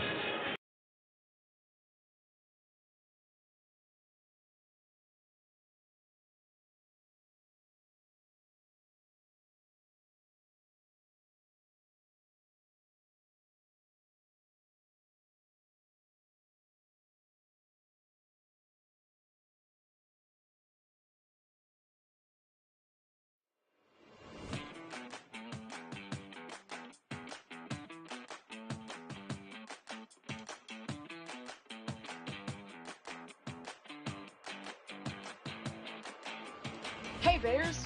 Are you always the last to know about what's happening at Baylor? Are you left quiet in a group when talking about last week's game? Well, you haven't gotten your morning buzz yet.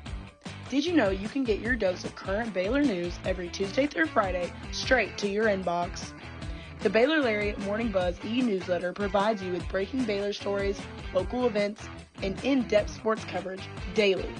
You can be in the know on all things Baylor. If you aren't already buzzing, go to BaylorLariat.com. That's BaylorLariat.com and click the subscribe now to get your morning buzz from the Baylor Lariat. News for the students, by the students. We'll see you in your inbox.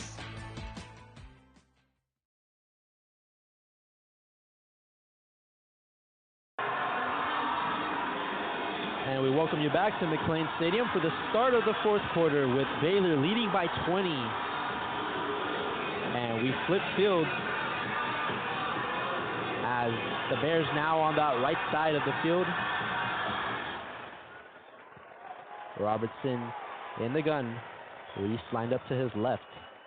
Claps his hands, takes the snap, hands off. Reese takes it off the right side, makes a man miss. Another man misses.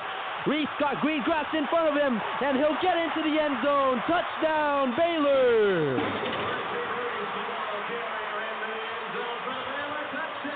Another big rushing play touchdown for the Bears as they are rolling in this one. 4:50 left in the fourth quarter. And Joe, we got ourselves a dominant performance by this Baylor offense in that second half. That's exactly right. What a cut by Richard Reese to bounce that one to the outside, but then cut back up the numbers, and then he was able to make another cut at the 10-yard line to the corner, and he walked into the end zone for 6. And now Hankins, or they're going to keep the offense out there and go for 2 here. Interesting decision. It'll make it a 4-touchdown game with the conversion. Washington, the back line up to the right. In between the hashes, Robertson takes the snap. Pressure in his face. Rolls right. Robertson might look to run it himself, and he'll walk into the end zone. Sawyer Robertson on the keeper, and the 2-point conversion makes it 31-3. And Baylor's running away with this one. 6-3 at the half, now 31-3 as we start the fourth quarter, and you put it best, partner, a dominant performance today for the Bears.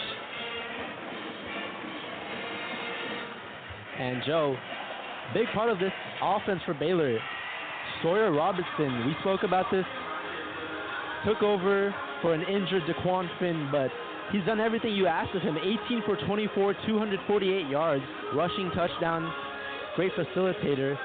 Now, I got to ask the question. Yep.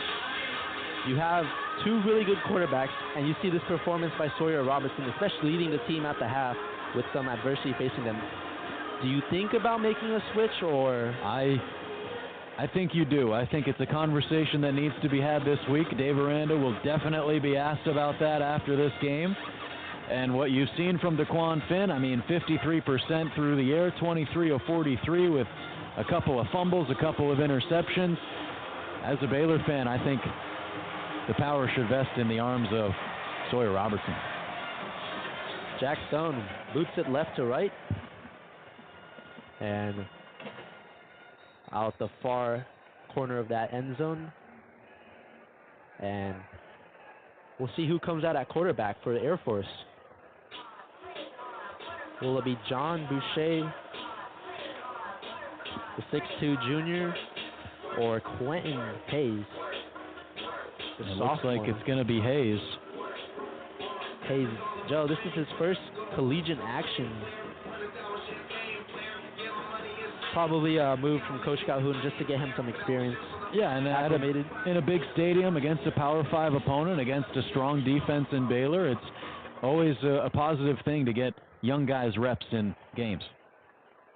Hayes is going to hand it off, and nowhere to go as that Baylor defensive line met him. Skip Raj is the ball carrier. Second down. It'll bring up second down and 9. From the Falcon 26, 14-26 and ticking. Toss outside is to Cloud, and he's going to get maybe 4. And a big part of the reason why this Baylor defense has been so successful is because these guys are flying around, Joe. They're playing fast, getting to the ball, and rallying. Yeah, it's the high energy that they talked about all fall camp, and maybe we didn't see it as much last week in the first half at Utah, but this is the third quarter defense that we saw against the Utes a week ago, and it's given this Air Force offense fits. Hayes, one backer in the backfield in the I formation. He'll keep it himself off the right side, and Hayes quickly wrapped up on the play. Looks like that was Brooks Miller once again. And that's another third down stop, brings up fourth down. And Joe, it looks like Coach Calhoun will send out the punting unit. It's interesting. At what point do you begin to go for it here?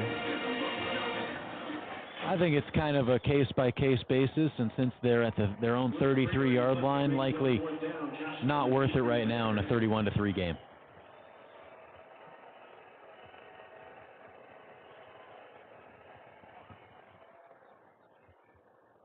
Carson Bay punts it high in the air. And Josh Cameron makes the catch. Catch some green grass in front of him. And he's cut down on the play by Kemper Hodges. Well, Hodges, a running back in this game, has gotten a few carries, making a difference in special teams right there, laying down a big chop hit there on Josh Cameron, who manufactured a pretty good return, but he takes a scary hit. Good for him. He pops right back up. That's great to see for Baylor, a guy who has had a very productive game. The leading wide receiver today for the Bears in terms of receptions with 5, but he is behind Ashton Hawkins, who has 81 yards. And that's a very, very big positive when you look at this game, Aidan, is that we haven't seen many wide receivers stand out too much in the first 2 games this year. You saw in weeks 1 and 2 the ball be distributed to plenty of different guys, but you didn't see anybody get over 2 or 3 receptions, and so that's just great to see from Michael Trigg, your tight end, 4 receptions, Ashton Hawkins 4 receptions, and Josh Cameron with 5 receptions, all of those guys right around the 50-yard mark too. Yeah, and Josh Cameron, such a key contributor to this team, both offensively and special teams. He has a phenomenal walk-on story here at Baylor. Walked on, didn't get a scholarship to play college football. He told his mom, I promise you're not going to have to pay for college very long. And I guess, Joe, that promise paid off.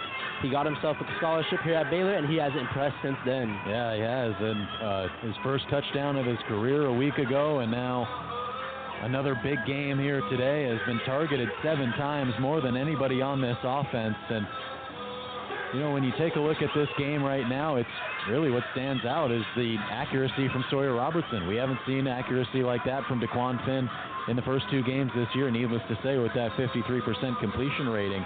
But for Sawyer Robertson, the offense just looks much better. It looks more effective. He looks more comfortable back there. And maybe given the fact that he's not going to buy so much time and try to run the ball, it makes things a bit simpler play calling-wise for Jake Spavital in this offense, where if you want to throw the ball, you're going to throw the ball with Sawyer Robertson, and you're going to get completions. And with DeQuan Finn, you weren't really sure if you were going to get completed passes, but you might be able to get some yards on the ground. And I think it's just a more straightforward offense that this team is used to from last year, having Blake Shapen before that as well. And Sawyer Robertson has shown his experience in this game, and while it's only his 5th start as a Baylor Bear, it looks like he could be in his 15th, 20th, 25th. Yeah, and Joe, it's more importantly to note, this is a Air Force defense that averages 11.5 points per game. Ranked 6th in the nation last year, consistently and consistently one of the most productive defenses in the nation in the past 5 years. And Sawyer Robertson and the Bears running game are doing good work as Robertson hands off to Washington, who takes it up the middle. And the give gains about 6 on the play as he's tackled by a host of Falcons. Robertson gets the signal from the sideline. 12:29 on the clock. Ball on the left hash.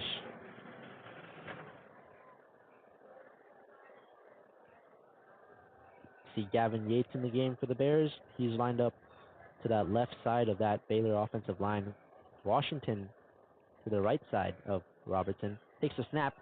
Gives this to Washington. Washington spins off a guy. And Washington gets tackled down on the play by Houston Hendricks. But he gets another Baylor first down and turning a run that looked a little dead into a big productive run. Bryson Washington, a physical runner, a fast runner, and we've seen that a lot so far today. He hits that guy hard and then spins right off of him, as you mentioned, and then he was able to plop forward another first down for Baylor. And boy, Bryson Washington, a breakout game for him. Two receivers to the far side, one to the near. That's Josh Cameron. Snap to Robertson. Give this to Washington. Washington still powering forward, and he's finally taken down after a gain of about 7 on the play, as it took that entire Falcons defense to take him down. I think you're seeing why there were 4 guys highlighted as the starting running back on this team to start off the season on the depth chart, as we see the 4th on that list who hasn't gotten a carry today, Dominic Richardson, check into this game right now. Yeah, and Omar Ibedion this week talked about Bryson Washington and his return. He said he's such a physical runner, and he talked more importantly about Bryce's leadership in that locker room playing a big role, as the give is to Dominic Richardson, who almost powers over a guy and he gets tripped up. And that's a first down run. Houston Hendricks tripped him up by the ankle. Yeah, I'd say he did power Omer. Actually powered over 2 guys with that. Luke Fisher was also trying to make a tackle, but yeah, you're right. He was unable to stay on his feet, but if he was, it's probably another 6 points for Baylor if he was able to break that free, but it'll bring up another first down and 10. 2 receivers to the far side, 1 to the near. Richardson lined up on Robertson's left hip. Robertson fakes the hands off, throws this to Gavin Yates, and a flag is down on the play. Pass complete to Gavin Yates. Flags on the play. And we'll check in with the official to see what the flag is.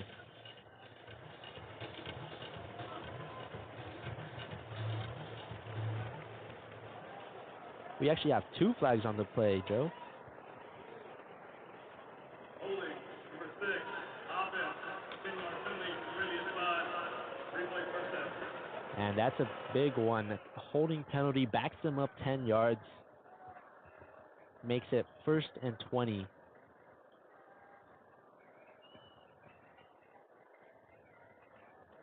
First and 20 from the from the Falcon 41. 2 receivers to the far side, 1 to the near. Robertson in the gun on the right hash. He motions Yates outside. Robertson takes the snap, turns, hands off to Richardson. Richardson makes the cut. Richardson.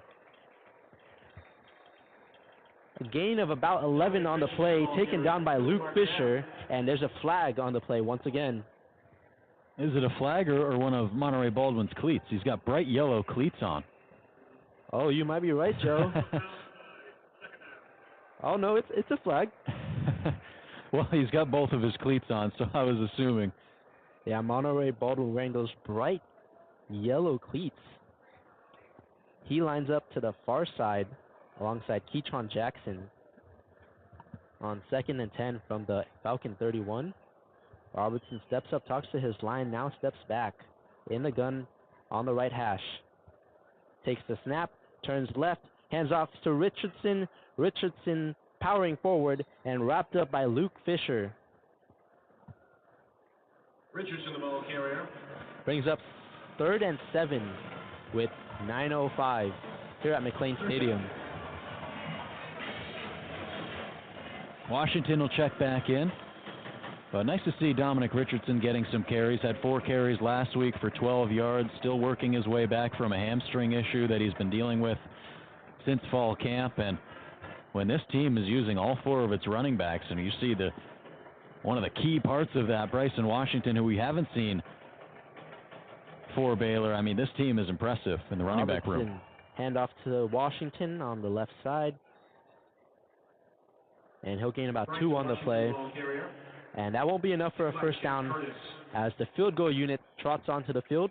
And Joe, the first half There was no run game, but now 29 rushes and 185 combined yards. Yeah, well, a 62% difference between the run and the pass for Jake Spavital through 2 games this season. And Dave Aranda said this week that to get this offense going, it starts with the run.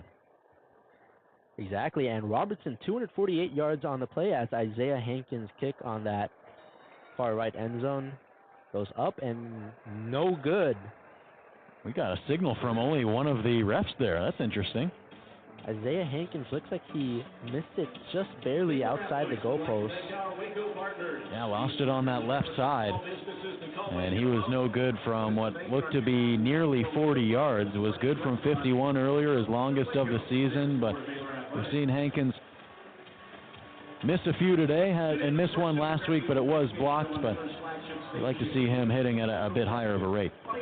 Yeah, and we'll take a quick timeout from McLean Stadium. 7:55 on the clock. Baylor leads 31-3. Hey there, Bears. Are you living your best life this year at Baylor? Well, we've got great news. The Baylor Roundup Yearbook has been right there with you, capturing those memories at every event.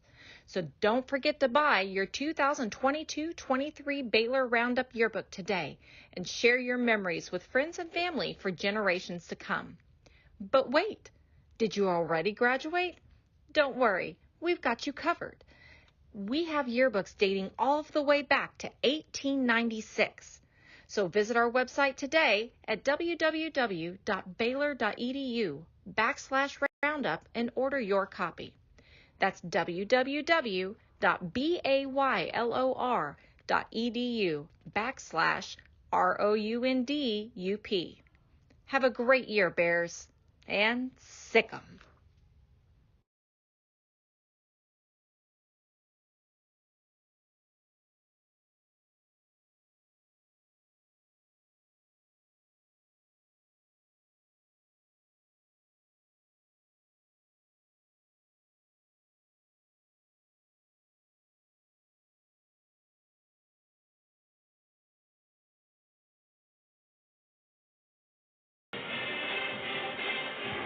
Back from McLean Stadium, 7:55 is what's on the clock.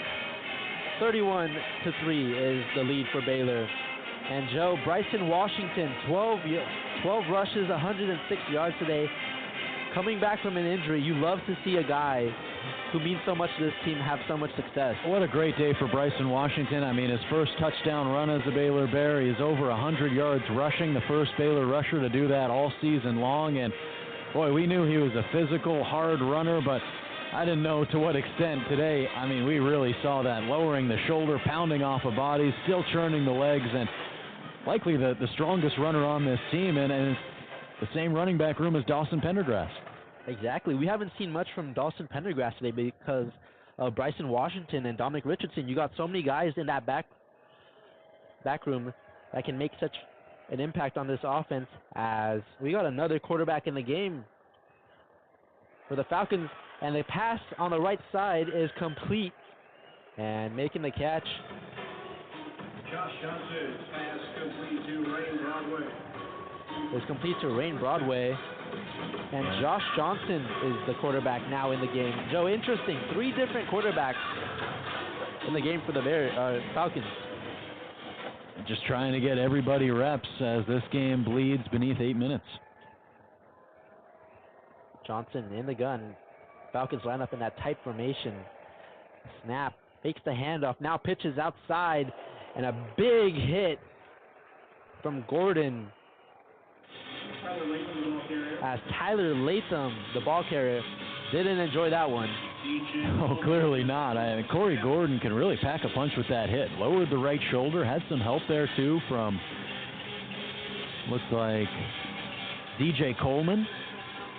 Those two combining on the tackle. Those two both free safeties.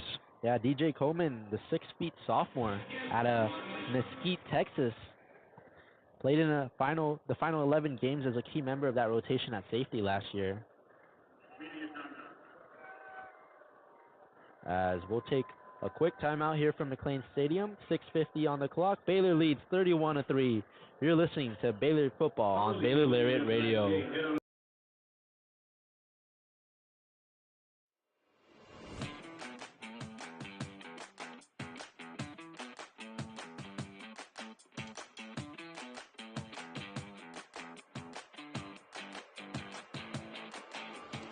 Bears!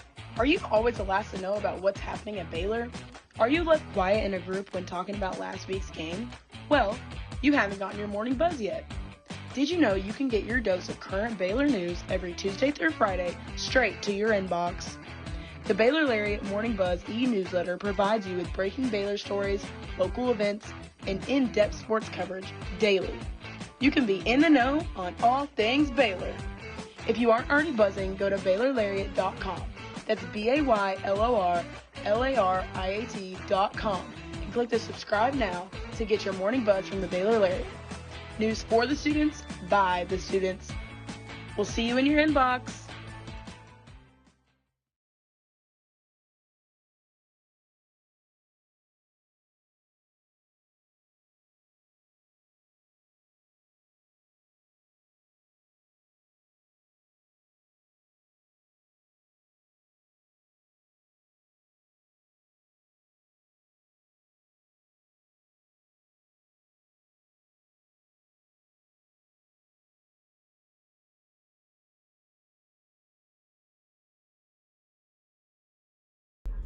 Hey Bears, are you a freshman or senior?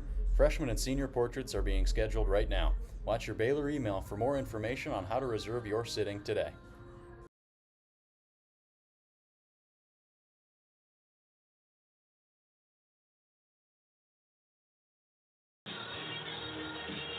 Back from McLean Stadium, you're listening to Baylor football on Baylor Lariat Radio. 6:50 is what's on the clock as Baylor leads over Air Force 31-3. Now, Joe, in that first half, it was fumble, turnover on downs, fumble, fumble.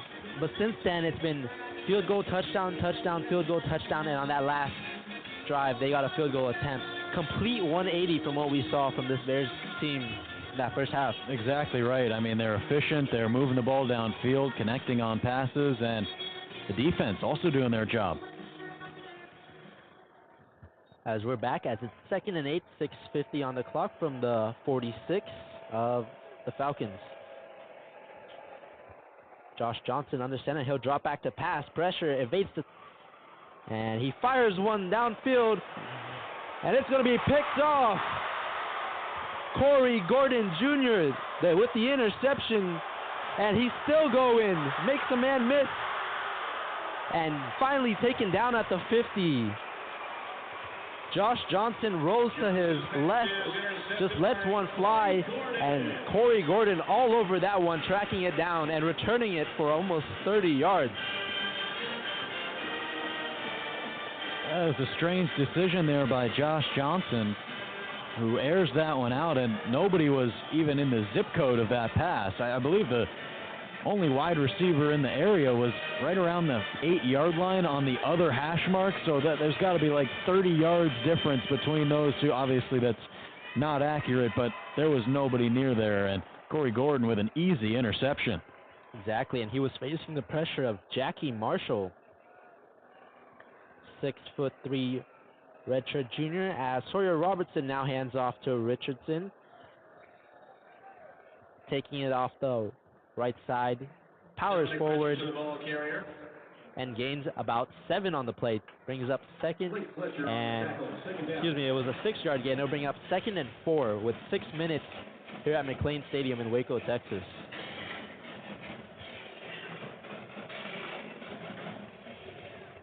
As the Baylor offensive guys take a look at the sideline and gets the signal.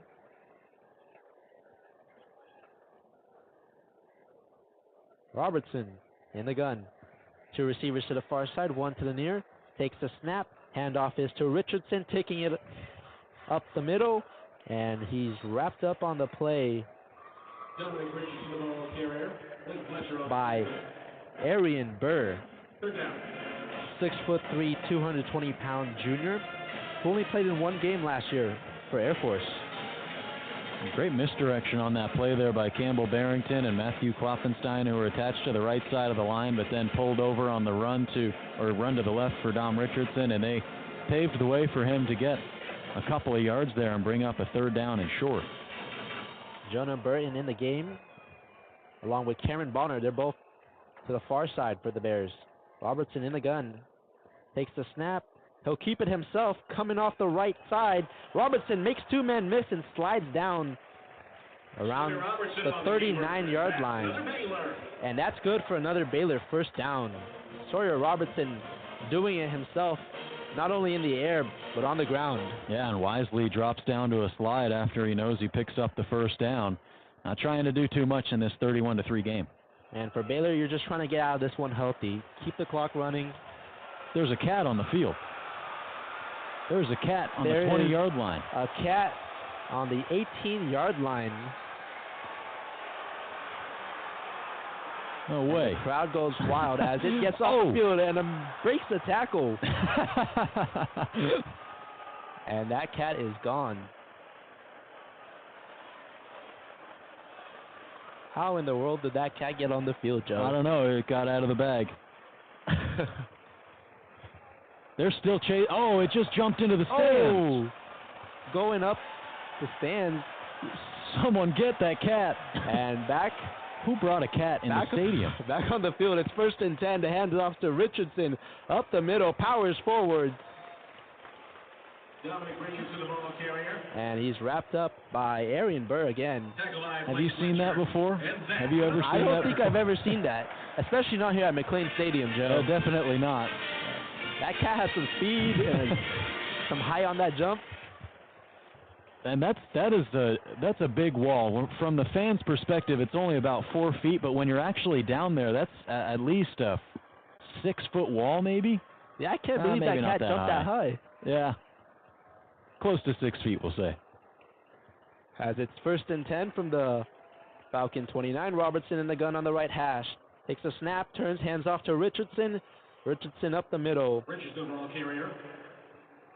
Tackled on the play by Arian Burr again. Well, we saw Bryson Washington get his first touchdown as a Bear, and clearly he'll never forget that, being the local kid from Franklin. But this be your first game broadcasting for Baylor, Aidan, and I don't think you'll ever forget, and we'll never forget, that a cat ran onto the field during this game. Yeah, there's a lot of that right there might be the highlight of my night, right? And it's 31-3. Yeah, 31-3, 2:27 on the clock. Robertson takes the snap and turns and handoff. Joseph Hagman, the ball carrier. Joseph Hagman getting his first carry as a Bear. Joseph Hagman. So we see some second and third teamers getting some play for Baylor on offense. Yeah, he was actually ruled out in their season opener against Tarleton.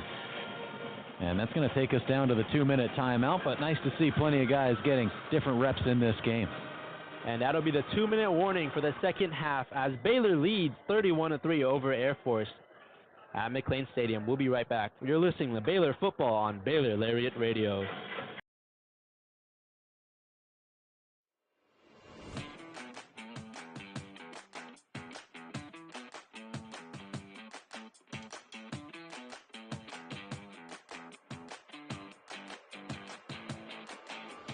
Hey Bears, are you always the last to know about what's happening at Baylor? Are you left quiet in a group when talking about last week's game? Well, you haven't gotten your morning buzz yet. Did you know you can get your dose of current Baylor news every Tuesday through Friday straight to your inbox? The Baylor Lariat Morning Buzz e-newsletter provides you with breaking Baylor stories, local events, and in-depth sports coverage daily. You can be in the know on all things Baylor. If you aren't already buzzing, go to BaylorLariat.com.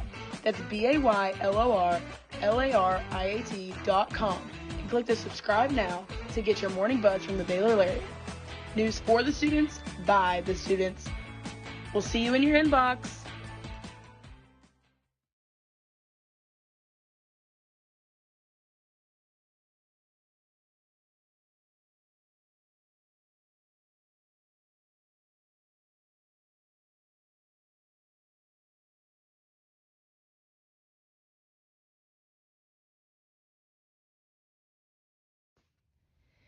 Hey there, Bears. Are you living your best life this year at Baylor? Well, we've got great news. The Baylor Roundup Yearbook has been right there with you, capturing those memories at every event. So don't forget to buy your 2022-23 Baylor Roundup Yearbook today and share your memories with friends and family for generations to come. But wait, did you already graduate? Don't worry, we've got you covered. We have yearbooks dating all the way back to 1896. So visit our website today at www.baylor.edu/roundup and order your copy.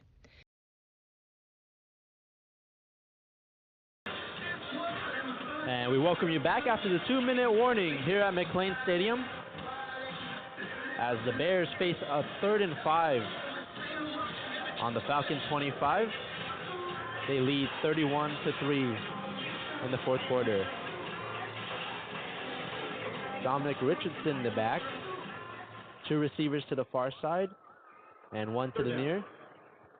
That's Cameron Bonner, the lone man. Claps his hands, takes the snap, hands off to Richardson. Bouncing around on the left side. And that will be close to a first down. Looks like they're going to mark him short. It'll be 4th and 1. And do you go for it here or do you just kick the field goal? Well, they want to keep possession, keep this clock moving. And Try to go for it here. And that's exactly what Dave Aranda will elect to do. 4th and 1. 1:30 on the clock. Robertson. 2 receivers to the near side, 1 to the far. Richardson on his left hip. Takes the snap. Handoff is to Dominic Richardson up the middle. And that's a first down, and that should pretty much do it.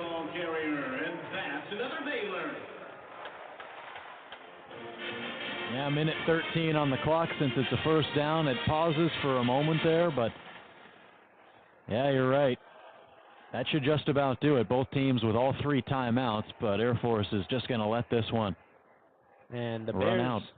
Yeah, and the Bears are going to move on to take on Colorado next week at Folsom Field in Colorado, Boulder, Colorado. Prime time again, Joe. Yeah, 7 p.m. 1st and 10, 42 seconds on the clock. Robertson hands off. And a lot of flags fly. The handoff on the play was to Joseph Hagman, getting some reps today. He took it off the left side. And we have Laundry on the field. Personal foul, illegal blindside block, 19 offense. 15-yard penalty for the previous spot. Replay first down. And the blindside block on Gavin Byers is going to set them back farther. Nice to see Joseph Hagman getting some time in this game out of Westlake, Texas. Attended the Westlake Academy. Was a dual position athlete, they call him, as a running back and a quarterback. Accumulated over 2,000 passing yards and 31 TDs in his time at Westlake Academy as a QB. And no interceptions, or just 3 interceptions, I should say. Hand off to Hagman. Takes it up the middle.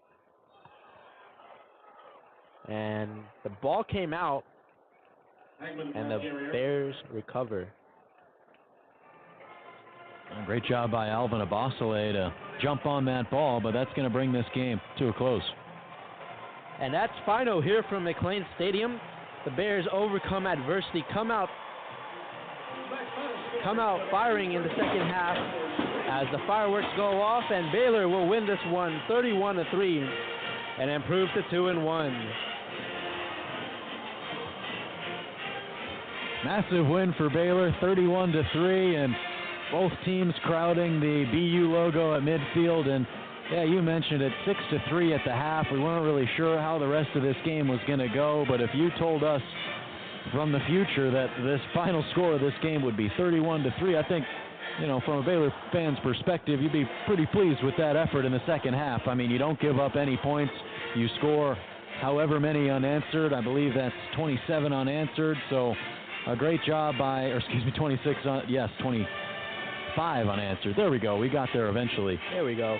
But yeah, a lot of points unanswered. The offense looked like a completely different unit in the second half. I mean, you brought it up. The drive result from the first half compared to the second half. You saw downs, you saw a missed field goal, you saw 3 fumbles in that first half, but this offense looked a lot better in the second half. You knew they needed to come out hot. The defense needed to come out equally as hot, and they both performed incredibly well. And, you know, another thing that went on today as we watch all of these recruits flood the exit way just in front of us to our left, and the amount of people who were here in the first half of this game, a lot of them left later on towards the end, needless to say, because it's a 31-point game, but you really wowed this home crowd. You didn't just roll over and die the way that you would last year and maybe squeeze this game out 17-6 or 17-10. No, they made a statement today, and they showed that this is a team that is improving. They're improved from last week, and they're going to improve every single week this season, and hopefully for Baylor's sake, they're able to improve again next week, prime time in Colorado. Yeah, this Baylor team's performance in the second half as impressive as it gets. And to finalize everything, Sawyer Robertson, the starting quarterback today for injured quarterback DeQuan Finn, 18 for 24, 248 yards. Leading the running backs is number 30, Bryson Washington, 12 rushes, 106 yards. The Bears rushed for a total of 230 yards. And receiving, most guys got involved in the game today. Number 34, Josh Cameron, 5 catches, 63 yards. And Hawkins got 4 catches and 81 yards. And Michael Trigg got involved also, 4 catches, 49 yards. Joe, before we end it here, you got anything to add? I think I'll add that this team looks pretty solid, and I think that this is what you needed to see today as a Baylor fan, for them to come out here, score over 30 points in a game. The offense looked pretty abysmal a week ago. The defense wasn't great either, but to hold this Air Force team to 3 points and to put over 30 points on the board, that's a big step in the right direction. You just want to get better each and every week, and that's what they're going to look to do next week in Colorado. Exactly, and that'll do it for us as the Bears come into McLean Stadium after a tough loss to Utah and win 31-3 over Air Force. I'm Aidan Pham alongside Joe Pratt. You're listening to Baylor Football on Baylor Lariat Radio. We say so long from Waco, Texas.